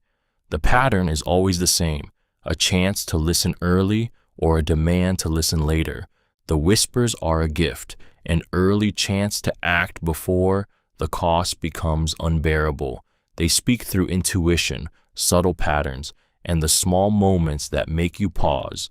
The question is never whether life will try to teach you, it's whether you'll recognize the lesson while it's still spoken in a voice soft enough to ignore, because if you don't, the shout that follows will be impossible to miss. Seek knowledge from cradle to grave. The hunger to learn is one of the few strengths that can grow richer with time, yet most let it fade as the years pass. Childhood curiosity burns bright, but life's routines, pride, and comfort dull it until many stop seeking altogether.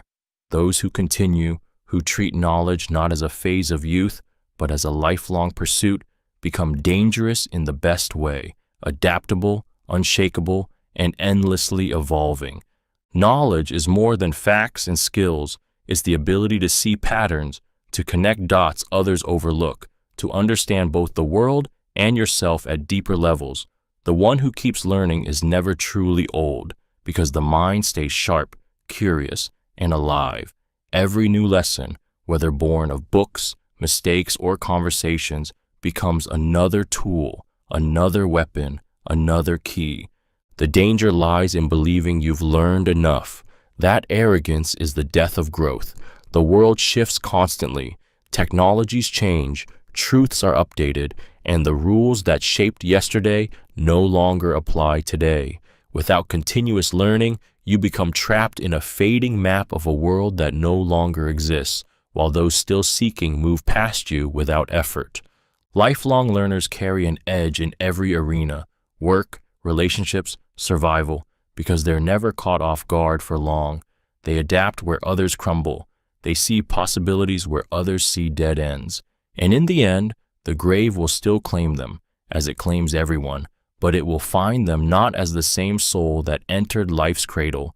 They will meet it armed with every scrap of wisdom they could gather along the way.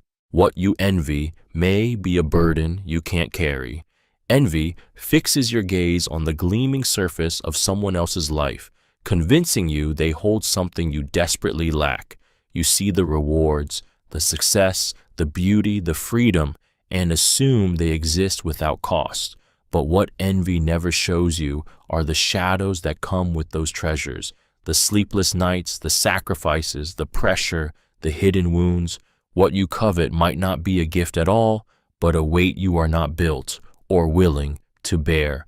We often imagine that taking someone's place would mean inheriting only their joys, forgetting we would also inherit every responsibility, every unseen pain, and every demand that comes with them.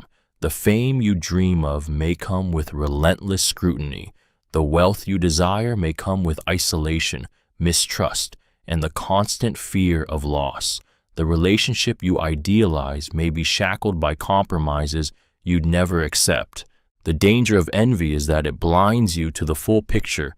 You compare your unedited life to someone else's highlight reel and convince yourself you've been shortchanged. But remove the filter, and you may see that what they carry has bent their spine, even as it sparkles in the light. Sometimes, the very thing that would thrill you in the moment would crush you in the long run, and the life you think you want might be the very one that would strip away the peace, freedom, or joy you already have, simply because you never saw the price tag hanging just out of sight. Even the smallest betrayal leaves a scar. Trust is delicate, built over countless moments of honesty, consistency, and shared vulnerability. It doesn't take a grand act of treachery to damage it. Even the smallest crack can change the shape of a relationship forever. A broken promise, a secret carelessly shared, a truth bent to avoid discomfort. These can seem minor in the moment, but they leave marks that never quite fade. Betrayal works like a fracture. It may heal, but the bone is never exactly the same. Once someone shows you they can step across the line, you can't unsee it. You may forgive, you may move forward, but somewhere in the back of your mind, the question lingers, will they do it again? That question changes the way you trust, the way you open up, and the way you feel in their presence. What makes small betrayals so insidious is that they often come from people you've let close. Strangers can't wound you in the same way. Only those inside your walls can strike where you're unguarded, and when they do, it's not just the act, it's the realization that they chose to value their own comfort, gain, or pride over the bond you shared. Scars are proof of healing, but they're also reminders. They tell you where you've been cut before, where the skin is thinner, where you'll never forget what happened. Even the smallest betrayal doesn't disappear. It shapes the way you trust, the way you guard yourself, and the way you measure the worth of letting someone that close again. The calmest voice often carries the greatest authority. Power doesn't always need to roar. In moments of tension, the voice that remains steady commands more attention than the one that shouts. Calmness in the midst of chaos signals control, control of emotion, control of thought, and control of the situation. It draws people in because it's rare and because it suggests that the person speaking has nothing to prove and nothing to fear. When tempers flare and noise rises, a calm voice cuts through like a clear note in static. It slows the pace of the room, forces others to lean in, and shifts the tone without force. It's not passivity, it's precision. The calm speaker chooses words with care, delivers them without haste, and lets the weight of the message, not the volume, do the work. This authority comes from discipline. Anyone can raise their voice to dominate a moment, but holding steady when others are losing control requires mastery over one's own impulses. It sends a signal. I am not here to compete for noise. I am here to be heard. And people listen differently when they sense you are anchored in something unshaken. In negotiation, leadership, or conflict, the calmest voice becomes the compass. It reassures without promising, corrects without humiliating, and influences without demanding. And long after the shouting fades, those measured words remain, the ones spoken not to overpower, but to guide. That's the quiet kind of authority that doesn't just win attention in the moment, it earns respect that lasts. The one who knows how to rest, knows how to endure. Endurance isn't built by pushing yourself to the breaking point. It's sustained by knowing when to stop, breathe, and gather strength again. Rest is not weakness. It's the silent partner of resilience. Without it, even the strongest body collapses, the sharpest mind dulls, and the most determined spirit burns out long before the finish line. Those who endure are not the ones who run without pause. They are the ones who understand the rhythm of effort and recovery. The world glorifies constant motion, making stillness feel like falling behind, yet endless striving drains the reserves you need for the moments that truly matter. Rest sharpens focus, restores energy, and repairs what strain has worn down. It's in those pauses that clarity often arrives, revealing solutions that frantic effort could never uncover. Those who refuse to rest confuse exhaustion with strength, wearing their depletion like a badge of honor. But fatigue makes you sloppy, short-tempered, and vulnerable to mistakes you'd never make at your best. The wise know that stepping back at the right time isn't quitting, it's fortifying. In war, in work, in life, survival often belongs to the ones who can pace themselves while others race toward collapse. They understand that endurance is not about how hard you push in one moment, but how long you can keep going over time. Rest is the discipline that lets you rise again and again, no matter how many battles lie ahead. Without it, endurance is just a slow form of self-destruction. Fear makes more prisoners than walls. A prison doesn't always need bars to keep someone trapped. Fear builds its own invisible cells, stronger, in many ways, than any wall of stone or steel. It convinces you to stay where you are, to avoid the unknown, to surrender possibilities before they can even be tested. You stop chasing dreams, not because someone told you no, but because you've already told yourself it's impossible. The power of fear lies in its ability to make you police yourself. You rehearse failure in your mind until it feels certain, imagining all the ways you could fall apart before you've taken the first step. The threat becomes so vivid that it overshadows reality, and you end up living under rules no one else has actually imposed. Walls require a builder, but fear builds itself inside your head, brick by brick, each one laid with every doubt, every what if, every memory of pain. It doesn't even need to be true, only believable enough to make you stop moving forward. And once you stop, the prison closes in, making the world outside feel unreachable. Those who've broken free often find the door was never locked. It was their own belief in its strength that kept it shut. Fear thrives in that belief, feeding on hesitation, tightening its grip with every opportunity you let pass. Without a single guard, without a single chain, it can keep you still for a lifetime. And the cruelest part is that it doesn't have to chase you. You'll stay put all on your own. True generosity leaves no debt giving.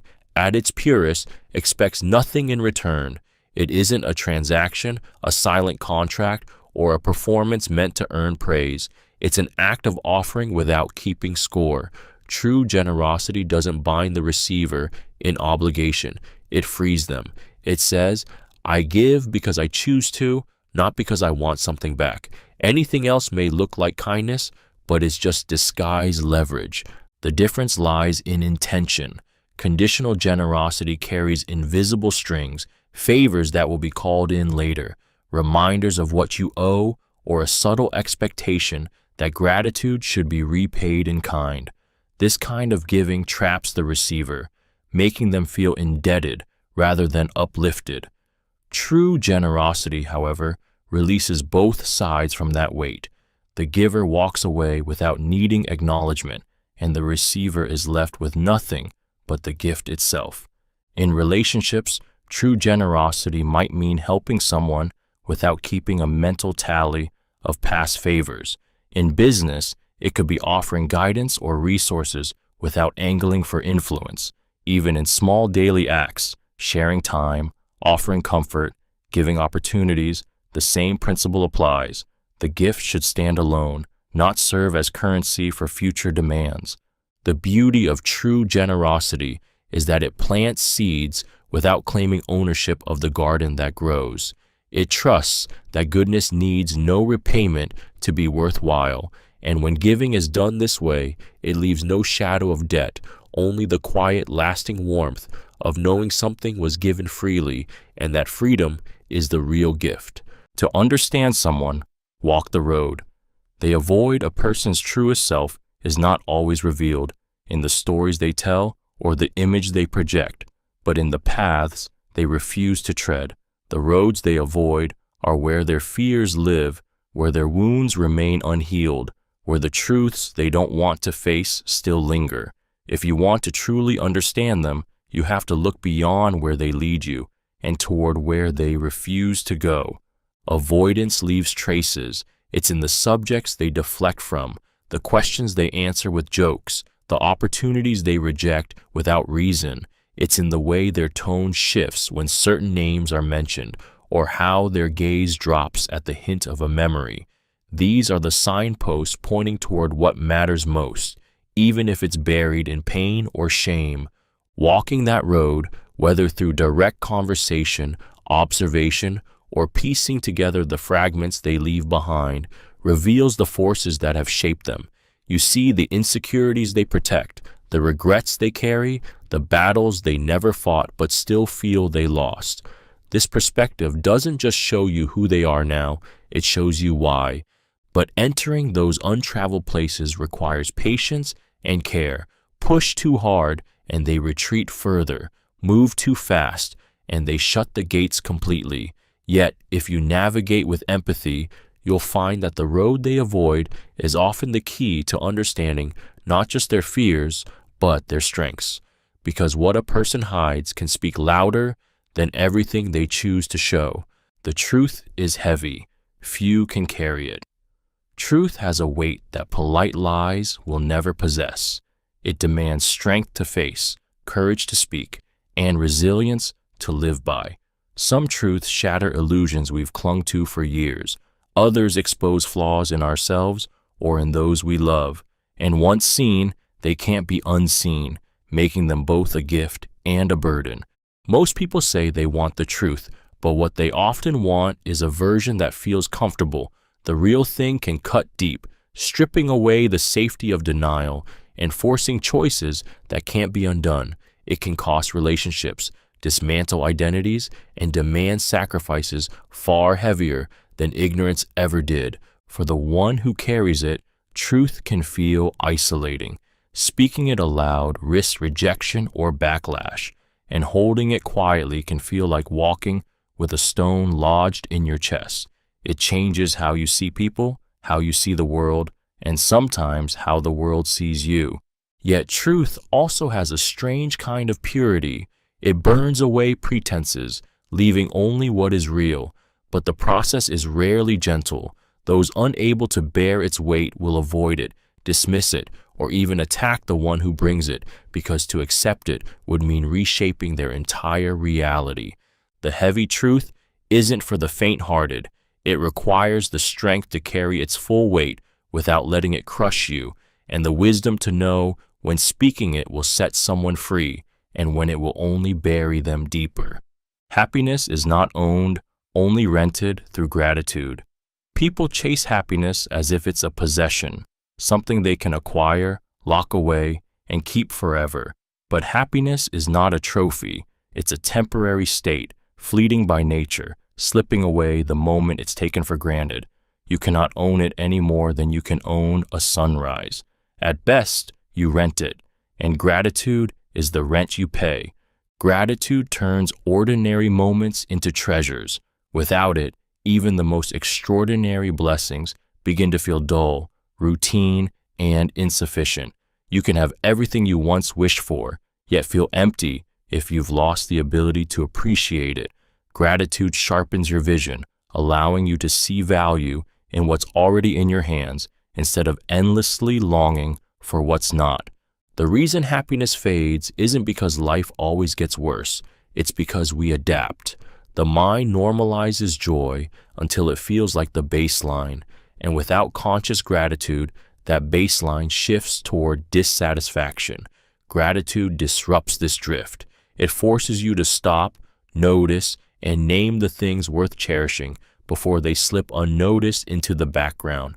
The danger is believing happiness is permanent, as if once you reach a certain point, it will simply stay.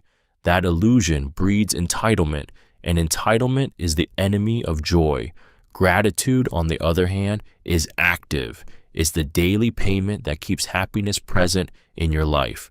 And when you stop paying, the lease expires, and happiness quietly moves out, leaving you wondering why you ever thought it belonged to you in the first place. The one who forgives fastest sleeps best. Holding on to resentment is like keeping a fist clenched around a burning coal. You think you're preparing to throw it, but all the while, it's your own hand that's blistering. Anger and bitterness don't just live in the mind. They burrow into the body, tightening your chest, knotting your stomach, keeping you awake while the person who wronged you sleeps soundly. Forgiveness isn't about excusing the harm or pretending it didn't happen. It's about freeing yourself from the weight of carrying it. The faster you can let go, the sooner the wound stops bleeding into every corner of your life. Forgiveness is a kind of release valve, easing the pressure before it consumes you entirely. Those who forgive quickly often carry a lightness others envy. Their nights aren't spent replaying arguments or crafting speeches they'll never give. Their minds aren't crowded with ghosts of what should have been said or done. Instead, they sleep in peace, unchained from the events of the day, ready to wake without yesterday's poison still in their veins. This doesn't mean they're weak or naive. It means they value their own well-being more than they value keeping score. They understand that clinging to pain doesn't protect you. It just prolongs your suffering. By releasing it sooner, you reclaim your time, your energy, and your rest. And in a world where so many lie awake, wrestling with grudges, the one who forgives fastest drifts off first, because their heart has nothing left to fight through in the dark. Hope without action is a beautiful lie. Hope can feel like light in the darkness, a quiet promise that things will get better. It's comforting, intoxicating even, to hold on to visions of what could be. But without action, hope is nothing more than a soft lullaby that keeps you still while time slips away. It looks and feels like progress in the mind, yet in reality, it's a disguise for inaction, a dream with no bridge to reach it. The danger of hope without movement is how easily it deceives. You can spend years imagining the life you want, telling yourself you're being patient when in truth, you're waiting for something that will never arrive. The vision is beautiful, but it is hollow, and its beauty makes it harder to let go. Real change demands motion, risk, effort, sacrifice. Hope should be the spark, not the shelter. The ones who transform their lives are not those who simply believe things will improve, but those who plant, build, and fight for what they hope to see. Without action, hope becomes a kind of emotional narcotic, easing the discomfort of reality just enough to keep you from doing the hard work to change it. The most brutal truth is this: life doesn't hand out rewards for waiting with faith alone. It responds to movement, to sweat, to relentless persistence. And if you refuse to move, the hope you cradle so tightly will quietly expire, leaving you with nothing but the memory of a dream you never dared to chase. The hands that give are never empty. Giving is often seen as a transaction, a loss from one hand to fill another. But the paradox of generosity is that when you give freely, without expectation, your hands are never truly empty. Something always remains: the bond you strengthen, the trust you build, the quiet knowledge that you've added weight to someone else's hope. These are not material returns, yet they fill you in ways nothing bought can match. The act of giving shifts something inside you. It replaces the fear of scarcity with the confidence of abundance, not because you have everything, but because you understand that value isn't only measured in what you keep. You may part with money, time, or effort, but what you gain is often harder to name: dignity, gratitude, connection.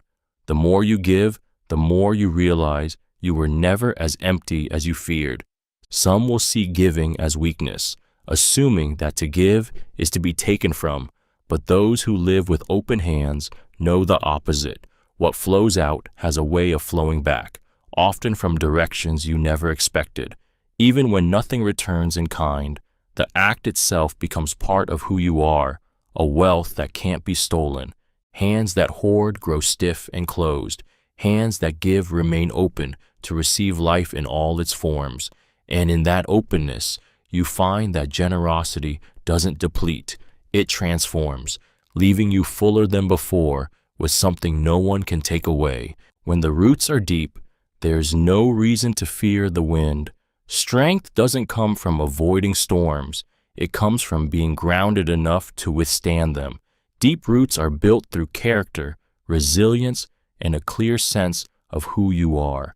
They anchor you when life shakes, when the winds of change or chaos threaten to tear you apart. Without them, even a gentle breeze can topple you. With them, you can face hurricanes without breaking. Roots are the values you refuse to compromise, the lessons learned through hardship, the inner stability that can't be bought or borrowed. They're formed slowly through repeated tests, failures that teach, and choices that align with your core beliefs. Each challenge drives them deeper until what once would have uprooted you barely makes you sway. Fear comes from fragility, from knowing, even if only subconsciously, that you're not anchored. This is why some cling desperately to stability while others stand calm in chaos. The latter have done the unseen work, building themselves in a way that no external force can strip away their foundation. The wind will always come, unexpected losses, betrayal, upheaval, change you didn't choose. But when your roots run deep, you meet it with steadiness, not panic. You bend without breaking, adapt without losing your shape. The world may see only the storm around you, but you feel the quiet certainty beneath you. And in that certainty, the wind is no longer something to fear. It's just another reminder of how firmly you stand. Not every open door should be walked through. Opportunity is seductive. When a door swings open, it calls to something deep within us. The curiosity to see what's on the other side, the fear of missing out, the belief that movement always means progress. But not every path is meant to be taken, and not every offer is meant to be accepted. Some open doors are traps disguised as invitations, detours that pull you away from where you're truly meant to go. The danger lies in the illusion that availability equals destiny. Just because you can doesn't mean you should. Some doors lead to rooms that drain you, relationships that corrode you, deals that look golden on the surface but are rotting underneath. And the people holding those doors open aren't always doing it for your benefit. Sometimes they're waiting for you to step into a space where they hold all the control. Wisdom means learning to pause before crossing the threshold. Ask yourself who opened it, why it's open now, and what it will cost you to enter. The best doors often require knocking, effort, and patience. They don't fling themselves wide with suspicious ease. Every choice to walk through one door is a choice to leave others behind. If you wander into the wrong one, you might find yourself locked inside, watching the door you truly wanted close for good. Opportunity is everywhere, but discernment is rare, and in the end, it's not the number of doors you've walked through that shapes your life. It's whether you had the courage to walk past the ones that weren't meant for you. Pain is a teacher. No one wants, but everyone needs it arrives uninvited, stripping away comfort and certainty, forcing you into lessons you never asked for. Pain is rarely welcomed because it doesn't whisper, it demands, it disrupts, it reshapes. Yet beneath its harshness lies a truth few want to admit. Some lessons can't be learned through ease or pleasure. There are truths you can only discover when you're forced to walk barefoot over the sharp edges of life. Pain teaches through presence. It doesn't let you look away. It makes you confront parts of yourself you might otherwise ignore. Your limits, your resilience, your blind spots. It reveals what truly matters by stripping away what doesn't. And though it feels like an enemy in the moment, pain often ends up being the clearest guide you've ever had. Its lessons are carved deep. The relationships you value more fiercely after loss, the strength you discover after enduring hardship, the wisdom you gain from failures that once left you gasping. Comfort can keep you still. Pain pushes you forward, reshaping you into someone who knows how to survive storms instead of just sunny days. No one seeks it out, yet everyone is shaped by it. The scars it leaves are not just reminders of suffering, they are proof of transformation. And while you may curse it while it's with you, time often reveals that pain's greatest cruelty is also its greatest gift. It changes you in ways nothing else can, and it leaves you stronger for having carried it. Choose friends who sharpen your mind, not dull it. The people you surround yourself with quietly shape the person you become. Some will challenge your thinking, ignite your curiosity, and push you toward growth. Others will smother your ambition, mock your dreams, or encourage you to settle for less than you're capable of. Over time, their influence seeps into your choices, your standards, even your view of yourself, either sharpening your edge or wearing it down to nothing. Friends who sharpen your mind don't always tell you what you want to hear. They ask hard questions, point out blind spots, and refuse to let you coast on comfort. They celebrate your wins, but won't let you hide from your mistakes. Their presence sparks ideas, stirs motivation, and reminds you of the bigger picture when you start to lose sight of it. By contrast, those who dull your mind lure you into the slow erosion of mediocrity. They avoid deep conversations, encourage habits that drain you, and subtly reward you for staying the same. At first, it feels easier, even pleasant, but ease can be the first step towards stagnation. The danger is that dulling happens quietly. You don't wake up one day less driven. It happens over countless small choices influenced by the people closest to you. That's why choosing friends is choosing a future. Keep the ones who keep you sharp, because they'll not only push you forward, they'll remind you that the edge you carry is worth protecting, and that a mind left unchallenged is a blade left to rust. An empty mind welcomes poison. A mind left unguarded is like an open vessel. Whatever is poured in will fill it, whether it's truth, lies, wisdom, or poison.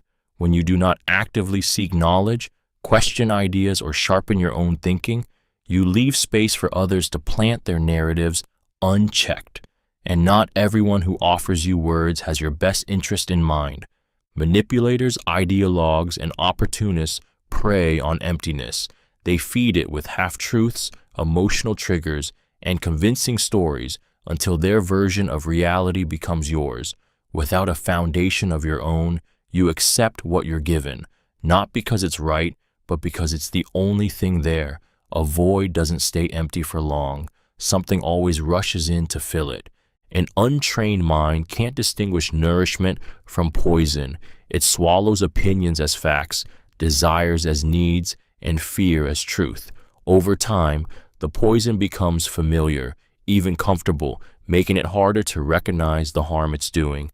And by the time you realize you've been drinking from a tainted source, the toxins may already be shaping your beliefs, your choices, and your identity. The way to protect yourself is not by sealing your mind shut, it's by filling it intentionally.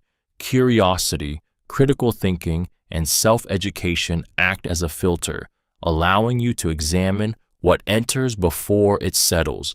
Because when your mind is full of truth, understanding, and self-awareness, there's no room left for poison to take root.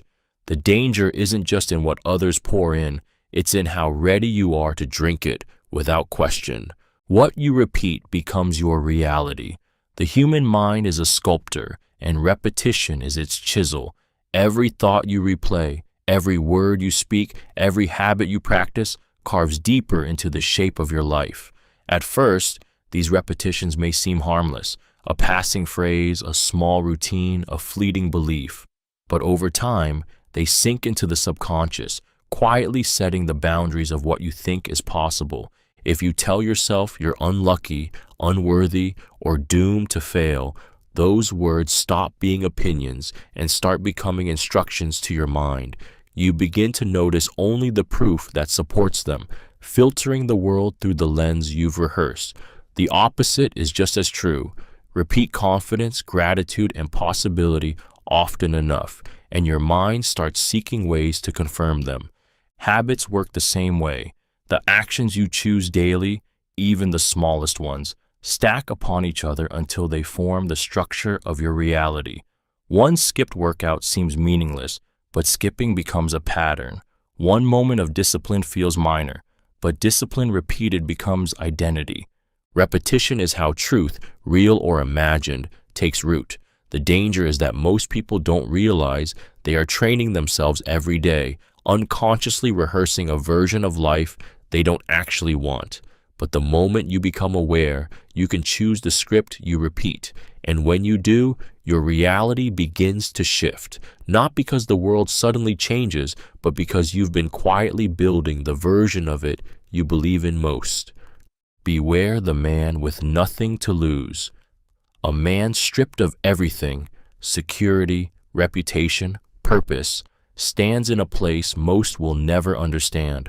Without possessions, relationships, or status to protect, he no longer plays by the rules that bind others. Fear of consequence is what keeps most people predictable, restrained, and safe to be around. But when there is nothing left to take from him, there is nothing left to threaten him with. And that makes him dangerous in a way few are prepared for. This kind of man can move without hesitation because loss no longer holds weight over him. He may take risks others would never dare, push boundaries most wouldn't cross, or act with a ruthlessness that comes from knowing there's nothing else that can be taken. Negotiations with him are unstable, confrontations unpredictable, and alliances fragile because his decisions aren't tied to preserving comfort or stability. In sum, this absence of attachment breeds recklessness, destruction, and disregard for the damage left behind. In others, it fuels a relentless, almost unstoppable drive, because failure is meaningless when you have nothing left to protect. Either way, the man with nothing to lose operates on a playing field where caution is irrelevant, and that makes him unpredictable to the point of danger. The greatest mistake is assuming he values the same stakes you do. When he doesn't, he cannot be cornered, and he cannot be controlled. And in a world where leverage is power, the one who cannot be leveraged is the one you should fear most. Learn from the past, but don't live in it. The past is a teacher with lessons carved in triumphs and mistakes, a map drawn in both victories and wounds. It holds wisdom that can guide you, warn you, and sharpen your instincts. But when you stay there too long, replaying what could have been, reliving what should have been, you turn the past from a guide into a prison. What once served to teach you begins to chain you. Learning from the past means facing it honestly. You acknowledge where you were wrong, where you were right, and where you could have chosen differently. You take the patterns, the red flags, the moments of courage, and carry them forward as tools. Every scar, every misstep, every small success can be repurposed into strength if you let them serve the future instead of replacing it. Living in the past, however, locks your eyes backward while life moves forward. Regret becomes a weight you drag with you. Nostalgia turns into longing for something that no longer exists. You end up walking the same mental corridors, hoping to open doors that have long since closed, missing the new ones right in front of you. The danger is subtle. The longer you live in old chapters, the more you convince yourself that the story has already been told. But the past is only one part of your life. It's not the whole of it. Carry its lessons like tools in your hands, not shackles on your wrists, so you can step into what's ahead without being pulled under by what's behind. Your circle shapes your future. The people closest to you are not just companions. They are architects, quietly influencing the structure of your thoughts, habits, and ambitions. Every conversation, every shared value, every reaction they have to your dreams leaves an imprint. Over time, those imprints shape the person you become and, with it, the path you walk. If you surround yourself with cynics, their doubt becomes the lens through which you view your own potential. If you keep company with the ambitious, their drive stirs something in you, pushing you toward more than you thought possible. We mirror the energy we absorb, often without noticing, until our lives reflect the attitudes and beliefs of the people we let closest. Your circle affects not just what you aim for, but what you tolerate. Friends and partners can normalize mediocrity or inspire excellence, justify your excuses, or challenge your limits. They can make you feel safe staying where you are, or uncomfortable enough to grow. The danger lies in thinking you can stay immune to their influence. No one does. You will rise or fall to the standard of those around you. The future is not shaped in grand moments alone. It's shaped in the quiet, everyday exchanges with the people who fill your space. Over time, you start speaking like them, thinking like them, wanting what they want. Choosing your circle is in many ways choosing your destiny. And if you wouldn't trade places with the people you spend the most time with, you might already be trading your future without realizing it. The wise speak to uplift, not to impress. Words can be weapons, trophies, or tools, and the truly wise choose the last. Their aim is not to dazzle with cleverness or parade their knowledge for applause, but to leave the listener stronger than before the conversation began.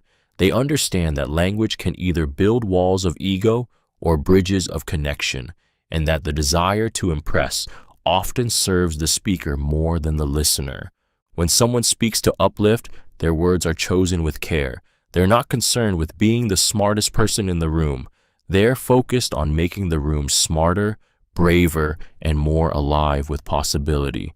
Their sentences carry encouragement, guidance, or clarity, not hidden boasts. You feel seen in their presence, not overshadowed. This doesn't mean they avoid truth or soften every edge. The wise know that real uplift can mean hard truths delivered with respect, aimed at growth rather than humiliation.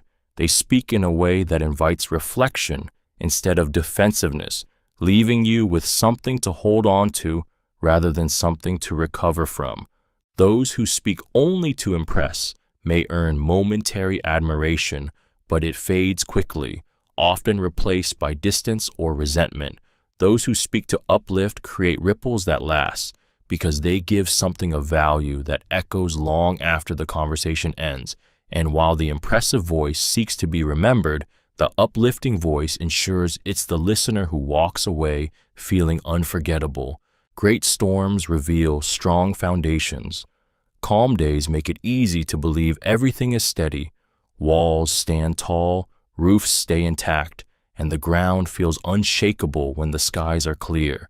But storms, those violent, unrelenting forces, strip away illusions. They test not the beauty of the structure, but the strength of what it's built on.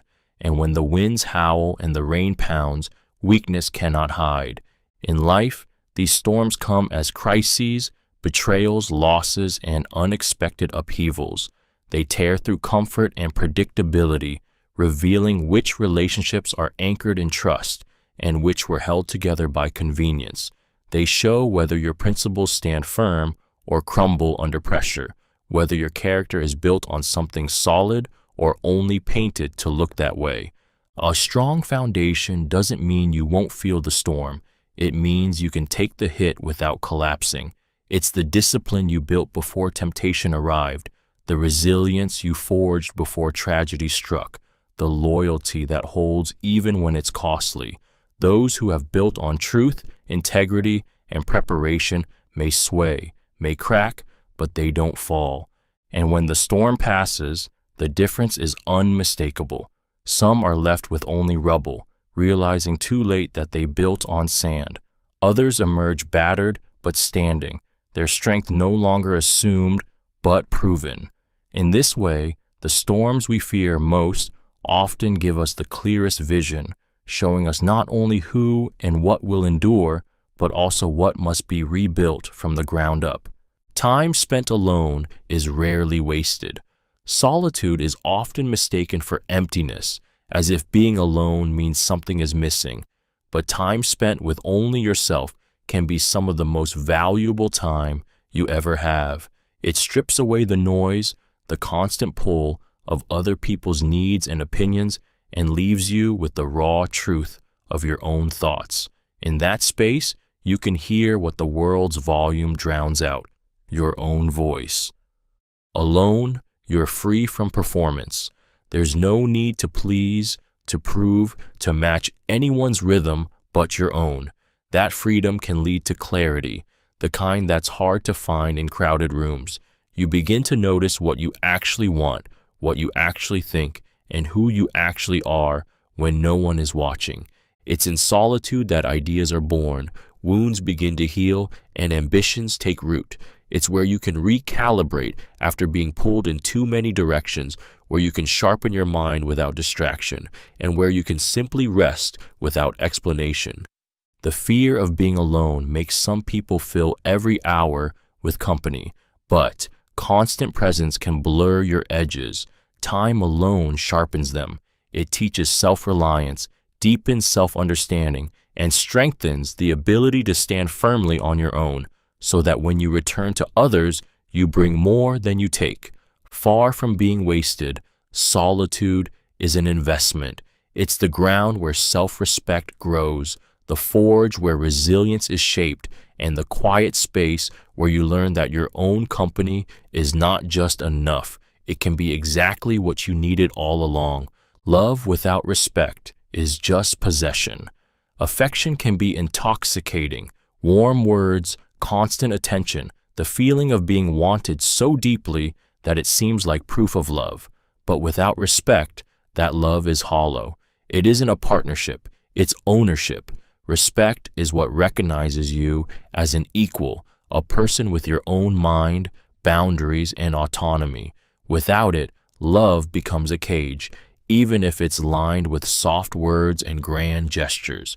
Possession hides behind the language of devotion. It says, I can't live without you, but means I can't control you if you leave. It demands your time, dictates your choices, and punishes your independence, all while insisting it's for your own good. It feeds on closeness, not to nurture, but to keep you within reach at all times.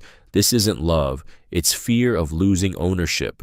Real love respects your individuality. It celebrates your wins without envy, supports your dreams even when they lead you in new directions, and accepts your no without punishment. Possession, however, shrinks you. It convinces you that your world should revolve around one person, and any attempt to reclaim space or freedom becomes an act of betrayal in their eyes. The danger is that possession can feel flattering at first. Being the center of someone's universe can mimic the intensity of deep love, but over time, it suffocates. Without respect, there is no trust, only surveillance. No partnership, only control. And no matter how much passion burns in that space, it will never be love, only a grip disguised as an embrace. Those who refuse change will be changed by force. Life moves, whether you're ready or not. Seasons shift, circumstances evolve, and the ground beneath you changes shape while you're still trying to stand still. Resisting change may feel like safety, but it's an illusion. The refusal to adapt doesn't stop the tide. It just ensures you'll be swept away by it when it finally rises too high. When you fight change, you hand over your power. Instead of guiding your own course, you become a passenger dragged by events you could have navigated. Jobs disappear, relationships evolve, markets shift, and nature itself reshapes the world with no concern for your comfort. If you cling too tightly to what was, you're left unprepared for what is, and even less ready for what's coming.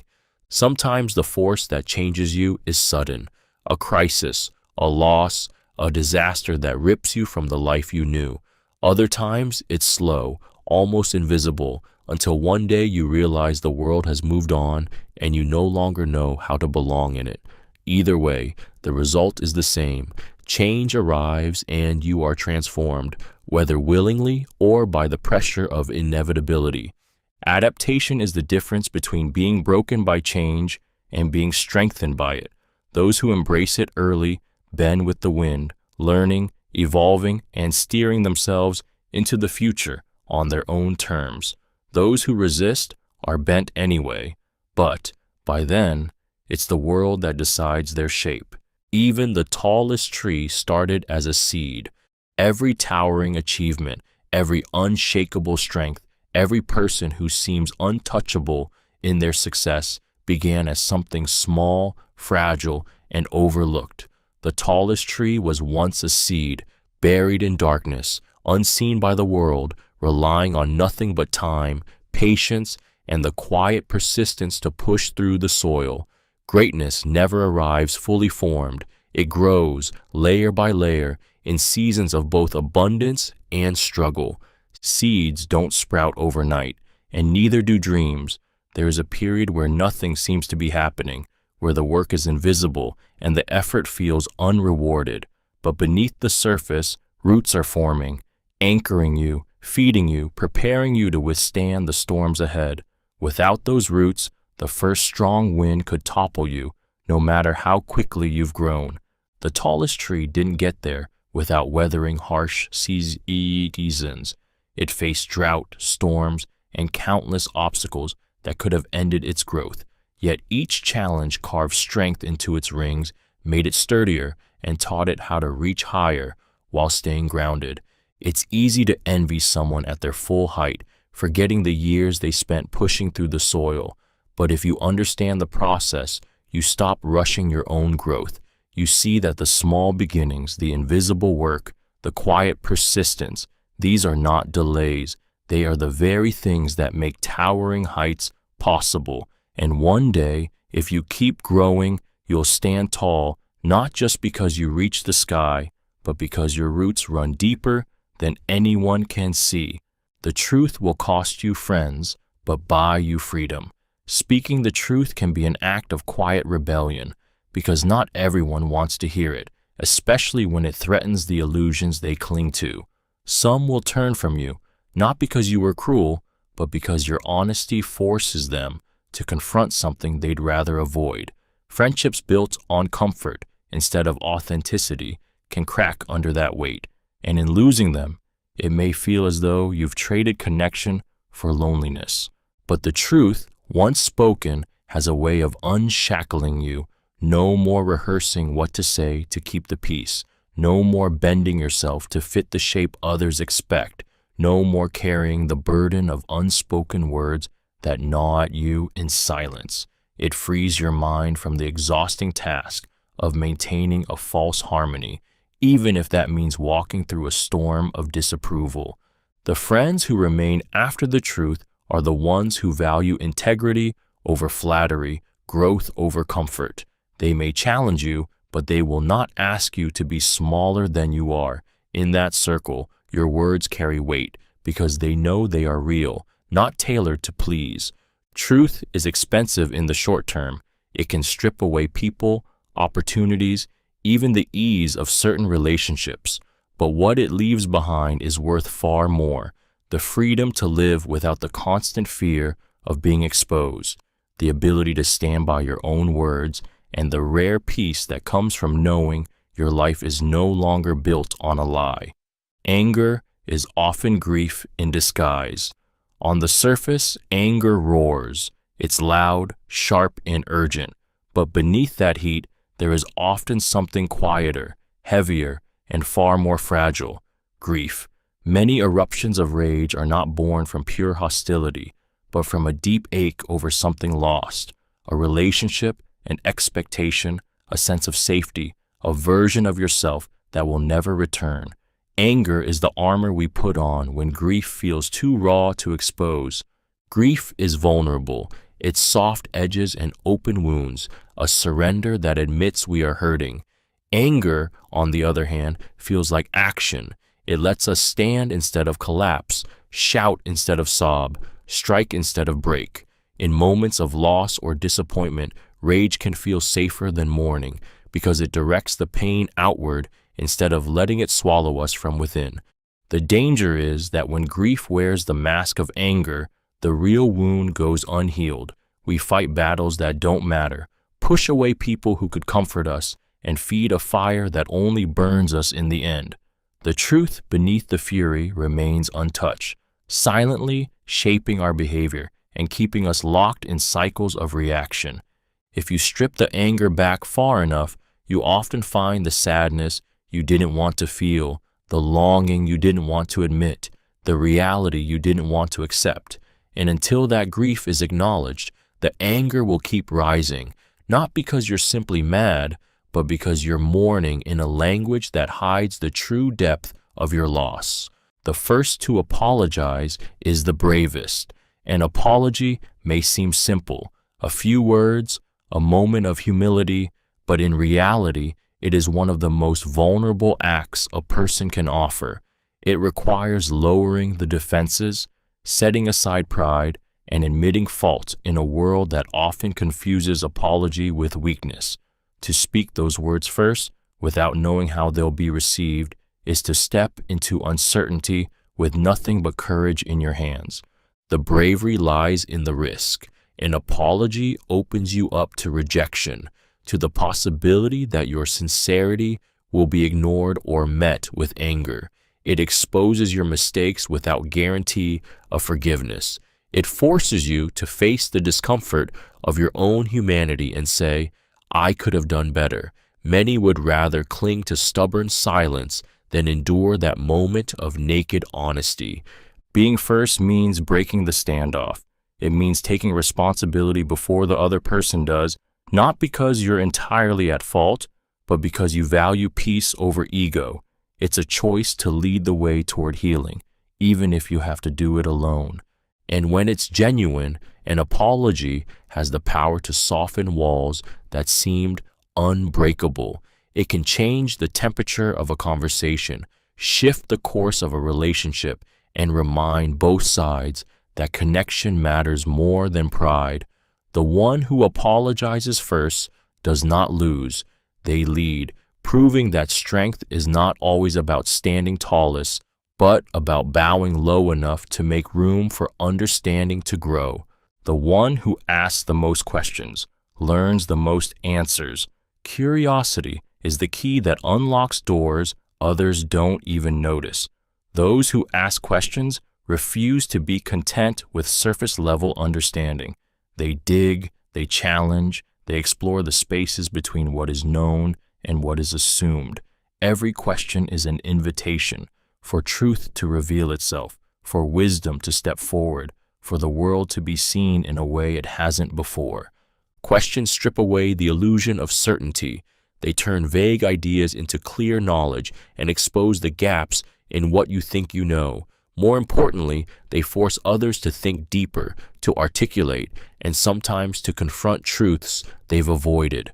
In this way, asking questions isn't just about gathering facts, it's about shaping the conversation, guiding it toward real understanding. Those who ask the most questions inevitably learn more because they aren't afraid to admit they don't already have the answer. Pride closes the door to learning. Humility opens it wide, and each answer gained becomes a stepping stone to better questions, creating a cycle of growth that never ends. But the real power lies in the questions that make people pause, the ones that can't be answered by rote, the ones that slip past defenses and strike at the heart of things. These are the questions that reveal character, uncover motives, and change minds. In a world where many talk to be heard, the one who listens, thinks, and asks is the one who leaves every room with more than they brought in. Never trade long-term peace for short-term pleasure. The lure of immediate gratification is powerful, a rush of excitement, a moment of escape, the sweetness of getting what you want now. But pleasure bought at the expense of your future comes with a price far higher than it first appears. The decision might feel harmless in the moment, but the consequences often linger long after the thrill fades, turning a quick indulgence into a lasting weight. Short-term pleasure blinds you to the ripple effects. You tell yourself it's just this once, that you'll handle the fallout later. But later always comes, and it's often uglier than you imagined. Trust broken, opportunities lost, relationships damaged, self-respect eroded. In chasing the high, you plant seeds that grow into regret. Long-term peace, on the other hand, is not loud or intoxicating. It's steady, quiet, and often harder to see in the moment. It comes from the choices that protect your integrity, your stability, and your future self. It's turning down the temptation that would unravel what you've worked for. It's resisting the fleeting thrill that could destroy what truly matters. The danger is that pleasure is immediate and visible, while peace is distant and invisible until it's gone. Many don't realize the value of peace until they've traded it away, only to find it's far harder to rebuild than it was to protect. The moments you feel most tempted are often the ones that will test who you are, and if you choose peace, you may lose a moment of excitement, but you'll keep the life you won't have to run from later. The wound you hide festers. The longest pain kept in the dark does not disappear, it grows. A hidden wound might seem safer out of sight, shielded from judgment or exposure, but in that secrecy, it becomes something far more dangerous. What isn't spoken, processed, or faced doesn't heal, it festers. The longer it's buried, the deeper it infects everything around it. Your thoughts, your choices, your relationships. We hide wounds because vulnerability feels risky. Admitting we're hurt can feel like surrender, like giving someone else power over us. So we plaster on a smile, insist we're fine, and lock the pain away where no one can reach it. But inside, it lingers. Resentment hardens, bitterness spreads, and the wound starts dictating our actions in ways we don't even notice. Unseen pain has a way of leaking into the present. It makes us overreact to small slights, mistrust people who've done nothing wrong, or sabotage opportunities that feel too close to the source of the original hurt. The wound whispers its warnings in moments of quiet, convincing us to stay guarded even when there's no real threat. Exposure is uncomfortable, but it's also the only path to real healing. Like a physical injury, emotional wounds need air, light, and care to close properly. The longer you hide them, the more they control you from the shadows. And one day, you realize the thing you thought you were protecting yourself from was never as dangerous as the poison you let grow in its place. A wise man listens to fools but does not follow them. Even a fool's words carry value, not in their guidance, but in what they reveal. To listen is not to agree, it is to gather information, to understand motives, and to see the world through another lens, even if that lens is clouded.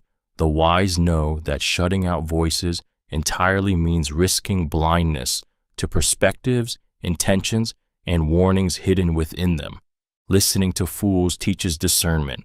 You learn to separate noise from truth, to spot flawed reasoning, to recognize the tone of arrogance without substance. Every misguided opinion becomes a lesson in what not to do, sharpening your judgment without needing to repeat the same mistakes. But the wisdom lies in the boundary, absorbing what's said without being carried by it. The danger is in confusing hearing with following, in letting persistence or emotion disguise poor advice as insight. A fool's conviction can be persuasive, but conviction without understanding is a path lined with traps. The wise man can nod, ask questions, and hear a fool out without surrendering his direction. He treats every voice as a piece of the larger puzzle, even if some pieces don't fit, and while others may be swept along by the loudest or most confident speaker, he walks his own road, guided not by who speaks the most, but by what is true. Listening costs nothing. Following the wrong voice can cost everything. You can't pour from an empty cup. There's a quiet danger in giving until you're drained.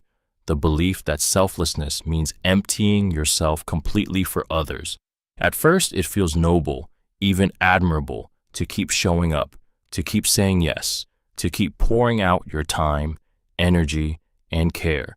But without replenishment, generosity becomes depletion, and the very thing that once made you capable of helping becomes the reason you can't. An empty cup has nothing left to offer. When you neglect your own needs, sleep, health, peace of mind, you begin giving from a place of exhaustion. Your patience shortens, your clarity fades, and your warmth cools.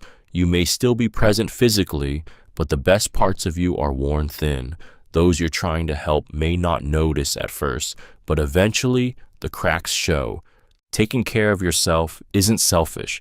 It's the foundation that allows your giving to be sustainable. Rest, boundaries, and time for yourself refill the cup so you can pour without resentment or burnout.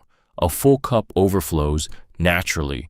An empty one must be forced, and the strain leaves both you and those you serve with less than you deserve. Life will always have demands, and people will always need you.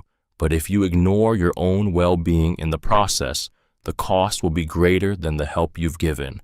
The truth is simple. You serve others best when you first take the time to restore yourself, because only then can what you give come from abundance rather than survival. Dreams die faster without discipline than without talent.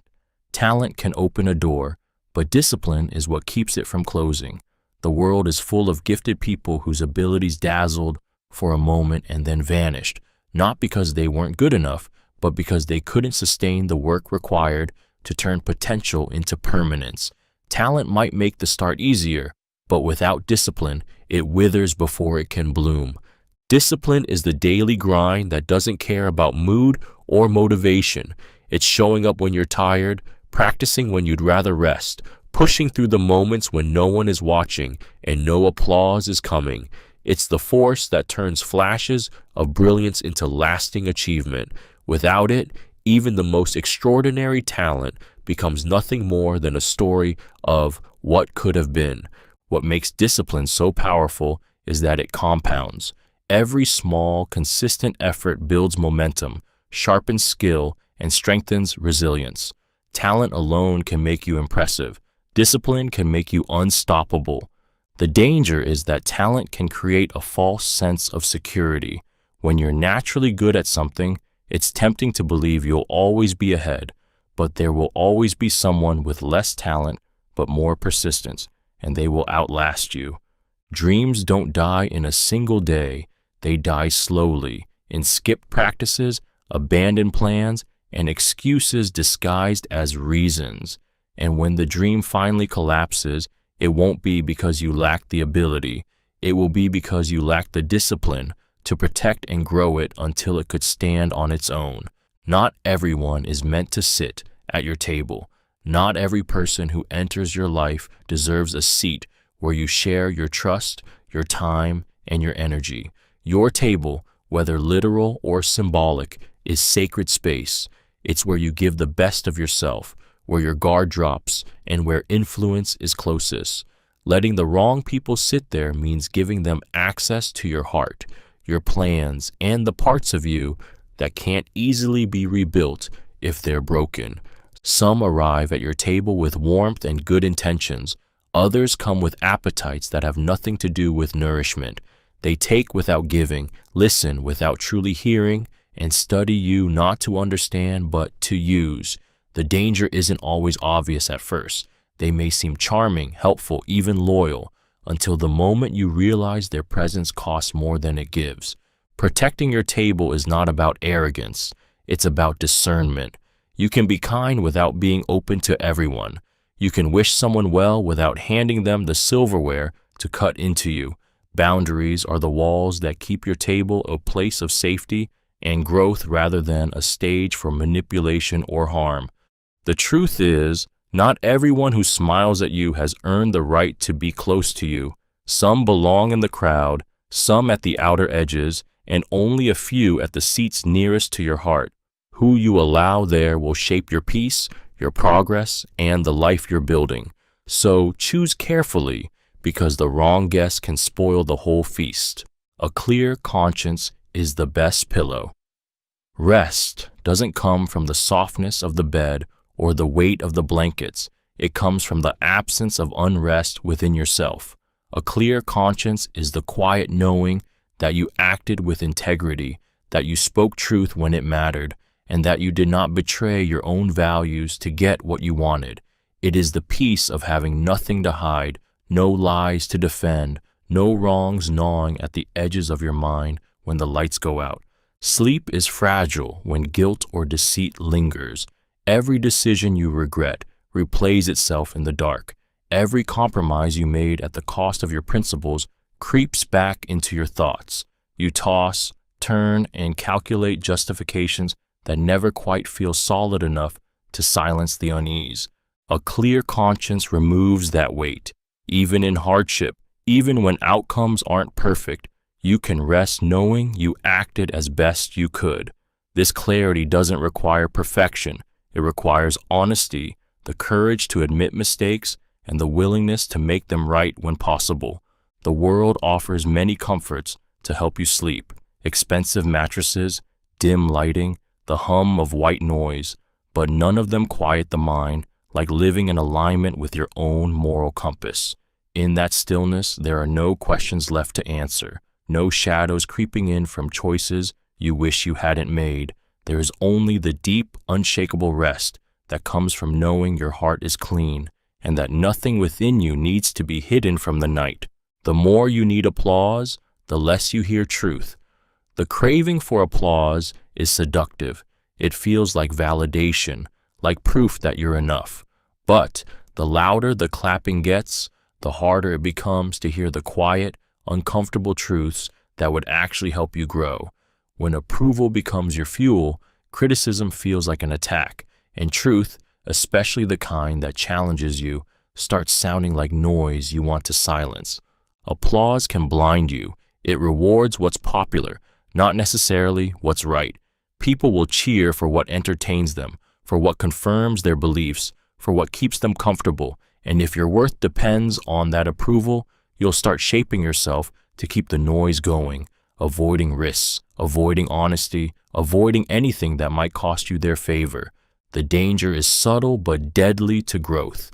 Those who love you enough to tell you the hard truths will be drowned out by the crowd's praise. You'll dismiss them thinking, if everyone else thinks I'm great, why should I listen to you? But the crowd doesn't care about your evolution. They care about what you give them now.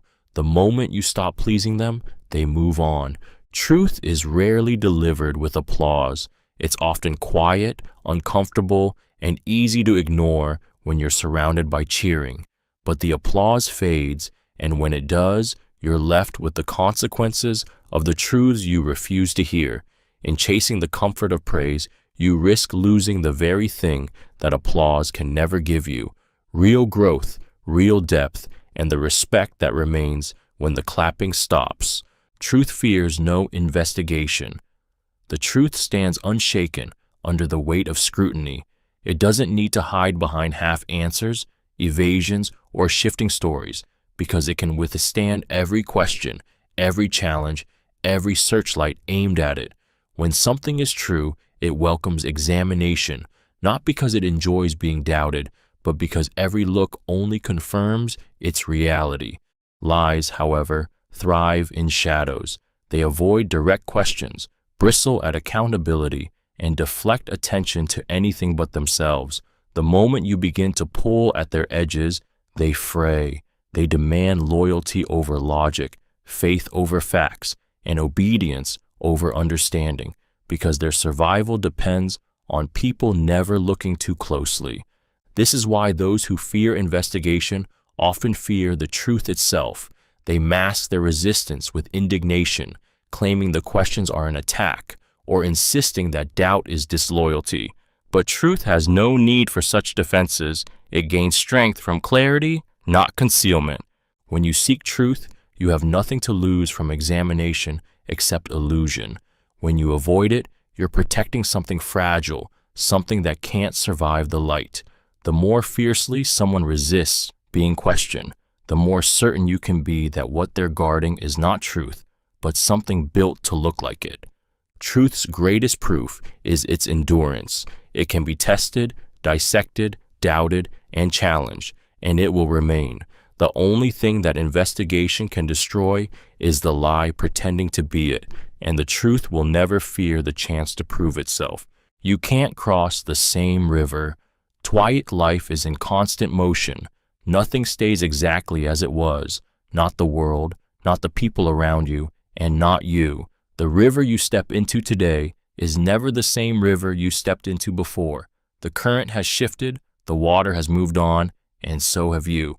Even if the scene looks familiar, time has already altered it, carrying away what was and replacing it with something new. This truth is both beautiful and cruel. It means that moments you love cannot be perfectly recreated, no matter how hard you try. The conversation that changed everything, the night that felt infinite, the version of someone you once knew, all of it has flowed downstream. You may return to the place, but not to the exact moment, because time has already reshaped the banks. It also means you are not the same person who first crossed that water. Every choice, every loss, every triumph changes the way you move through the world. You may step into what seems like the same situation, but you bring a different self to it, one shaped by the currents you've already endured. The danger lies in trying to live in the past, chasing a moment that can't return. The gift lies in embracing change, knowing that while you can't have the same river twice, you can discover new waters, each carrying its own beauty, challenge, and truth. The flow is unstoppable, and the only choice is whether to fight it or step in and let it take you somewhere new. What you don't change, you choose. Every situation you leave untouched, every problem you decide to live with, every pattern you tolerate becomes, by your inaction, something you've agreed to keep. It may not feel like a choice. You may tell yourself it's too hard, too complicated, or not the right time. But the truth is that every day you allow it to remain, you're casting your silent vote for it to stay. This is the quiet power of inaction. It disguises itself as neutrality, when in reality, it is permission. By not addressing the job that drains you, you choose exhaustion. By not confronting the relationship that hurts you, you choose the hurt. By not breaking the habits that pull you down, you choose the weight they add to your life. Change is uncomfortable. It demands energy, courage, and the willingness to face the unknown. Choosing to act means risking failure, rejection, or loss. That's why many stay where they are, because even misery feels safer than uncertainty. But comfort in the familiar is a slow poison. It numbs you into accepting a life you never actually wanted. When you realize that what you don't change, you're actively choosing, the illusion of helplessness fades. You see that your silence, your delay, your endurance are all forms of agreement. And once you see it, you can no longer pretend it's beyond your control. You either keep choosing it or you choose to do something about it. Humility opens doors. Pride cannot. Pride pushes to the front of the line, demanding recognition, insisting on being heard, and fighting to be right. It thrives on proving itself, but in its noise and self-importance, it often slams doors it doesn't realize it needed. Humility moves differently. It doesn't demand entry, yet it finds doors quietly swinging open, not from force, but from invitation. Humility creates space for connection. It listens before speaking, values the perspectives of others, and admits when it doesn't have all the answers. People are drawn to that openness because it feels safe, genuine, and rare. Where pride builds walls, humility builds bridges, bridges that lead to opportunities pride will never even see, because pride is too busy protecting its own image to notice them. This openness makes others want to help you, to share their knowledge, to vouch for you in rooms you're not in. Pride may get you into a room once, but humility is what makes people want you to stay. It shows that you respect more than just yourself, that you can work alongside others without the need to overshadow them. The irony is that humility often achieves the very respect and influence pride chases, but rarely keeps.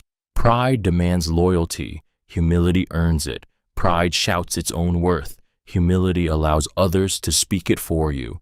And in a world where people remember not just what you did, but how you made them feel, humility quietly turns strangers into allies and allies into advocates, unlocking doors pride could only ever pound on from the outside. The one who plants trees knows he may never enjoy their shade. There is a rare kind of strength in doing something that may never benefit you directly, an act of quiet selflessness that looks beyond your own lifetime. Planting trees you may never sit under is the essence of legacy, investing effort now for a peace, beauty, or protection that others will inherit long after you're gone. Such acts require patience and humility. You know the work will be slow, the rewards distant, and the recognition, if it comes at all, likely belonging to someone else. Yet you do it anyway, because the value is not in the shade you'll receive, but in the shade you'll give. It's a choice to measure your life not just by what you take, but by what you leave behind. This kind of foresight demands resisting the pull of immediate gratification. The world often praises quick wins and instant results, but the greatest contributions are sometimes invisible in the moment. They live in the shelter provided to strangers, the opportunities created for those not yet born, the quiet comfort offered to people who may never know your name. The danger of our time is forgetting this truth, chasing only what benefits us now, leaving nothing for those who follow. But the one who plants without expectation understands a deeper form of wealth, the satisfaction of knowing that somewhere in the future someone will rest, thrive, or feel safe because of something you chose to do today. Even if you never feel that shade, you'll know it exists, and that's enough. Regret is the echo of ignored wisdom. Regret doesn't appear out of nowhere. It's the voice you chose not to hear, returning long after the moment has passed. Somewhere before the mistake, there was a warning, a gut feeling, a quiet hesitation, a piece of advice you brushed aside. At the time, ignoring it felt easier, safer, or more exciting. But once the choice is made and the consequences arrive, that silence voice begins to echo louder than ever. It's not just the outcome that hurts. It's the knowledge that you could have avoided it. Regret stings because it proves you knew better at some level. Maybe you convinced yourself the risk was worth it, or that the signs weren't clear enough.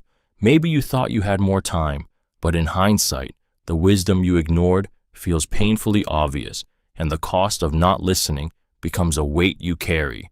The echo of regret is relentless because it doesn't just remind you of the past, it questions your judgment in the present. You start to wonder if you can trust yourself again, if you'll miss the signs next time too. But hidden inside that ache is the very lesson you once refused, the reminder to pause, to listen, to trust the signals that whisper before life shouts. Ignored wisdom never disappears, it waits, and when it comes back as regret, it brings the full force of the truth you didn't want to face, until facing it is no longer a choice, but the only way forward. Love grows in the soil of patience. Love doesn't bloom in an instant. It's not the flash of infatuation or the rush of early passion. It's a living thing, and like all living things, it needs time, care, and the right conditions to take root.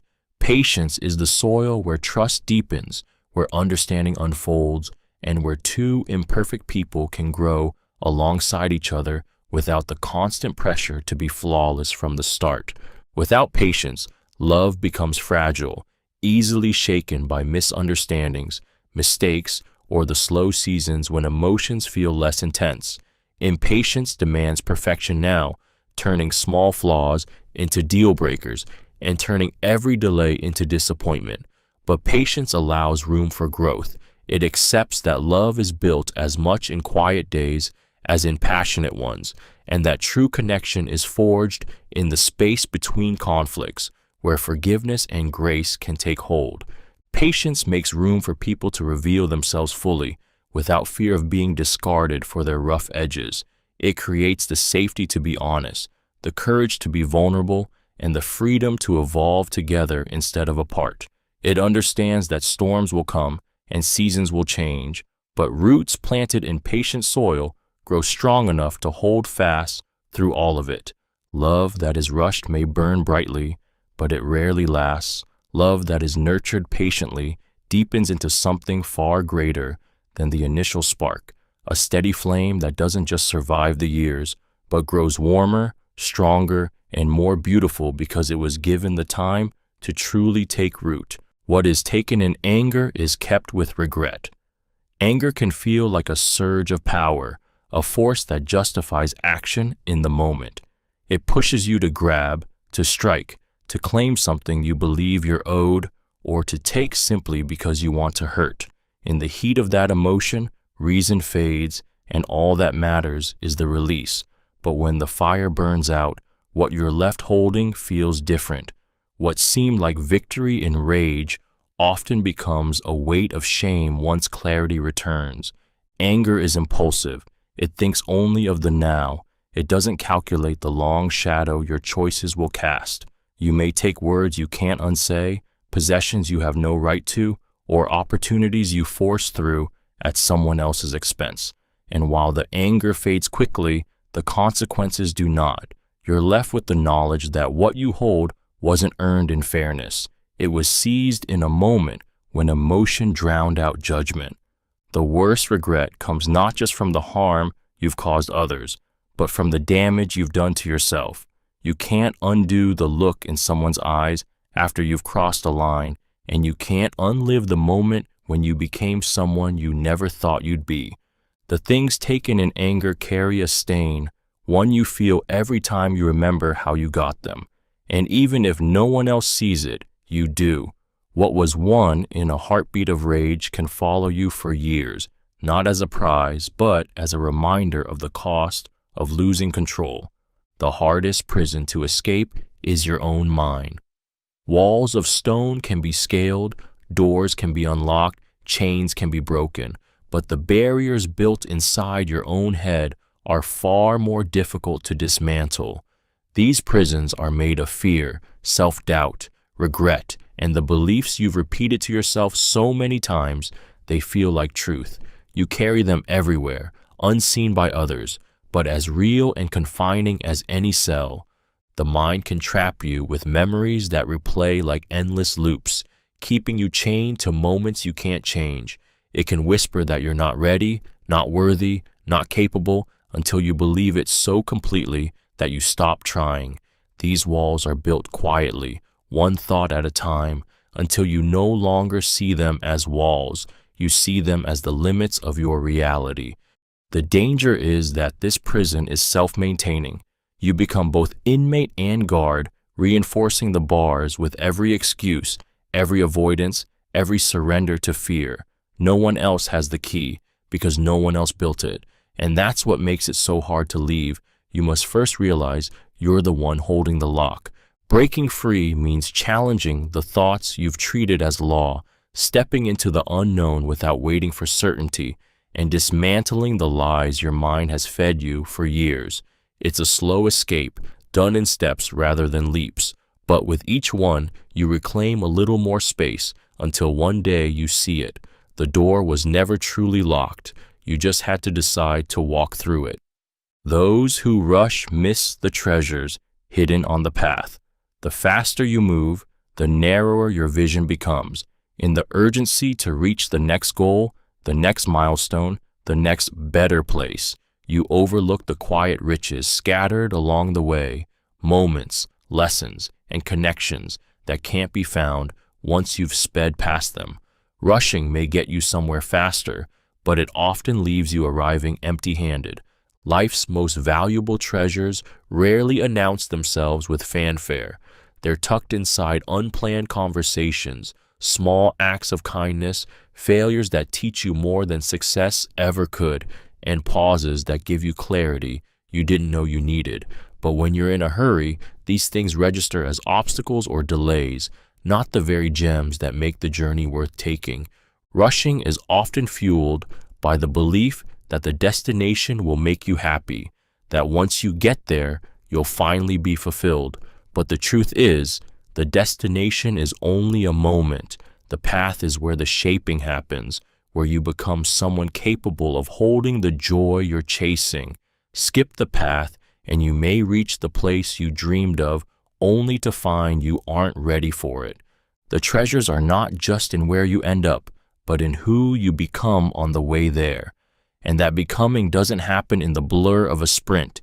It happens in the moments you take to breathe, to notice, to live fully where your feet are now. Slow down, and you'll see the gold that rushing would have left buried. The strong protect, the weak exploit. True strength has nothing to prove. Those who possess it, whether in power, knowledge, or character, use it as a shield, not a weapon.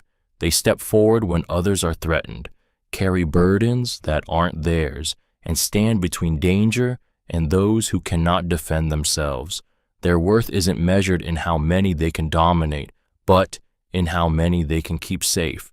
Exploitation, on the other hand, is the refuge of the weak.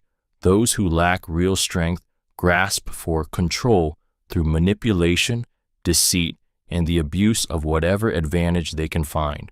They prey on trust, on kindness, on the vulnerabilities of others, not because they are powerful, but because they fear their own inadequacy. Exploitation is cowardice in disguise. It hides behind cunning because it cannot stand on courage. The difference lies in motive. The strong act from security. They don't need to take from others to feel whole. Protecting doesn't diminish them. It affirms their identity. The weak exploit because they see others as resources to be drained, not lives to be valued. They mistake taking for winning, never realizing it's proof of their own emptiness. You can see it in quiet moments as much as in crises. Who steps in when it costs them something, and who steps over others when they see an opening. Strength shows in sacrifice, in the willingness to risk for someone else's good. Exploitation shows in the hunger to gain at someone else's expense. One leaves a legacy of safety, the other leaves only a trail of harm. The wisest journey is inward. The world will tell you to chase outward, more success, more possessions, more recognition. But the deepest truths, the ones that change how you see everything, aren't found on distant horizons. They're buried inside you, waiting in the quiet spaces you rarely visit. The journey inward is the most difficult because there are no maps, no applause, and no one else to blame when you face what you find. This path demands courage of a different kind. Outward battles are fought against visible opponents. Inward battles are fought against illusions you've carried for years, false identities, buried wounds, fears disguised as ambition. It's the peeling away of layers you've built to protect yourself, only to realize some of them have been your cage. As you walk deeper, you begin to see the patterns that have shaped your choices, the beliefs you inherited without question, the stories you tell yourself to feel safe. Some of what you find will be painful, parts of yourself you've ignored or denied, but these truths are the raw materials for growth. The inward journey doesn't promise comfort, but it offers something better: alignment. When you understand yourself, you move through the world with clarity.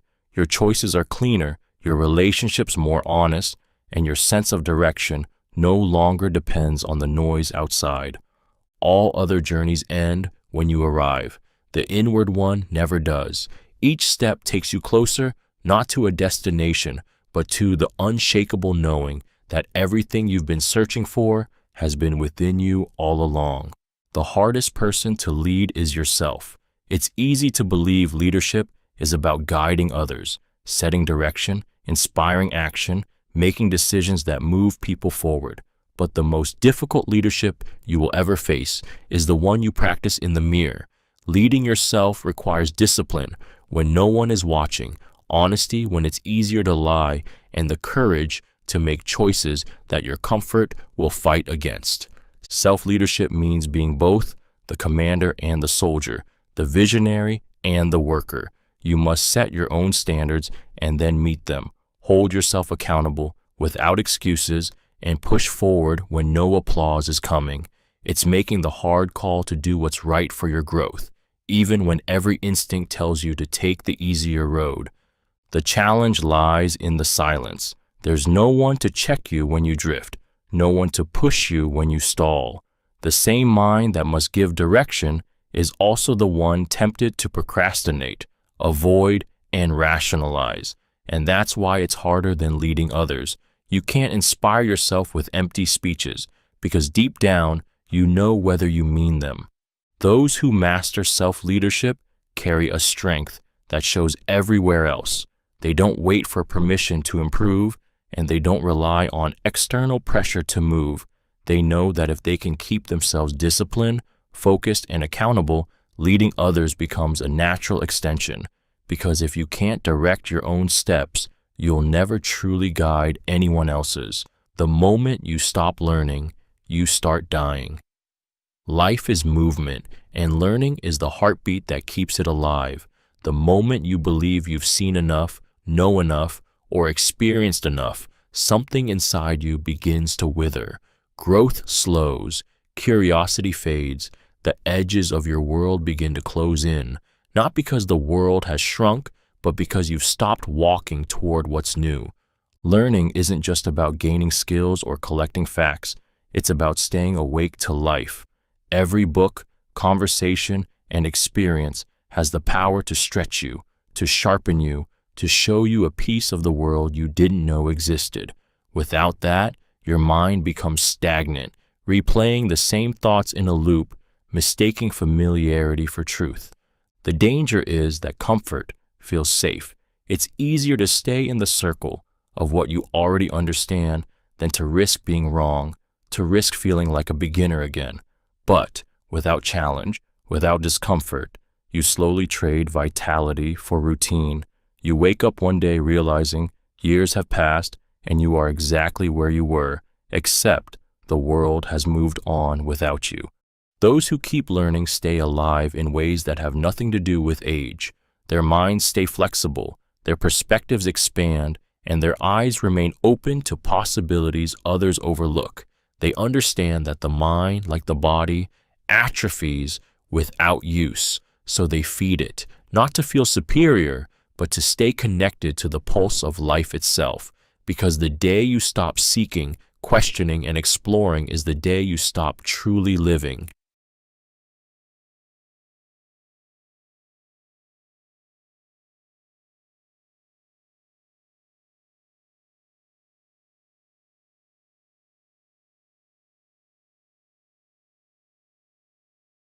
Don't trade peace for applause. The roar of approval can be intoxicating. Every cheer, every compliment, every nod of validation, feeding the part of you that craves to be seen and admired. But applause is fleeting, And when it becomes the currency you chase, you'll spend your most valuable possession to keep earning it, your peace. The moment you start living for the crowd, you hand them the power to decide when you're worthy, when you're enough, and when you're no longer worth clapping for. Sacrificing peace for applause often begins subtly. You take on commitments you don't want just to be praised for your dedication. You say yes when you mean no because the approval feels safer than the disappointment you fear. You perform instead of living, adjusting yourself to match what you think will keep the noise going. But every round of applause you earn this way comes with a cost: exhaustion, resentment, and a growing emptiness that applause can't fill. Peace is quiet, and that's why it's harder to notice when it's slipping away. Applause is loud, urgent, and public, making it feel more important in the moment. But once the lights go out and the crowd goes home, you're left alone with yourself. And if you've traded away your peace, that silence can feel suffocating. Choosing peace means being willing to disappoint others to protect what steadies you. It means letting some applause go unearned so you can keep the stillness that keeps you whole. Because the truth is, the world forgets its heroes quickly, but you have to live with yourself forever.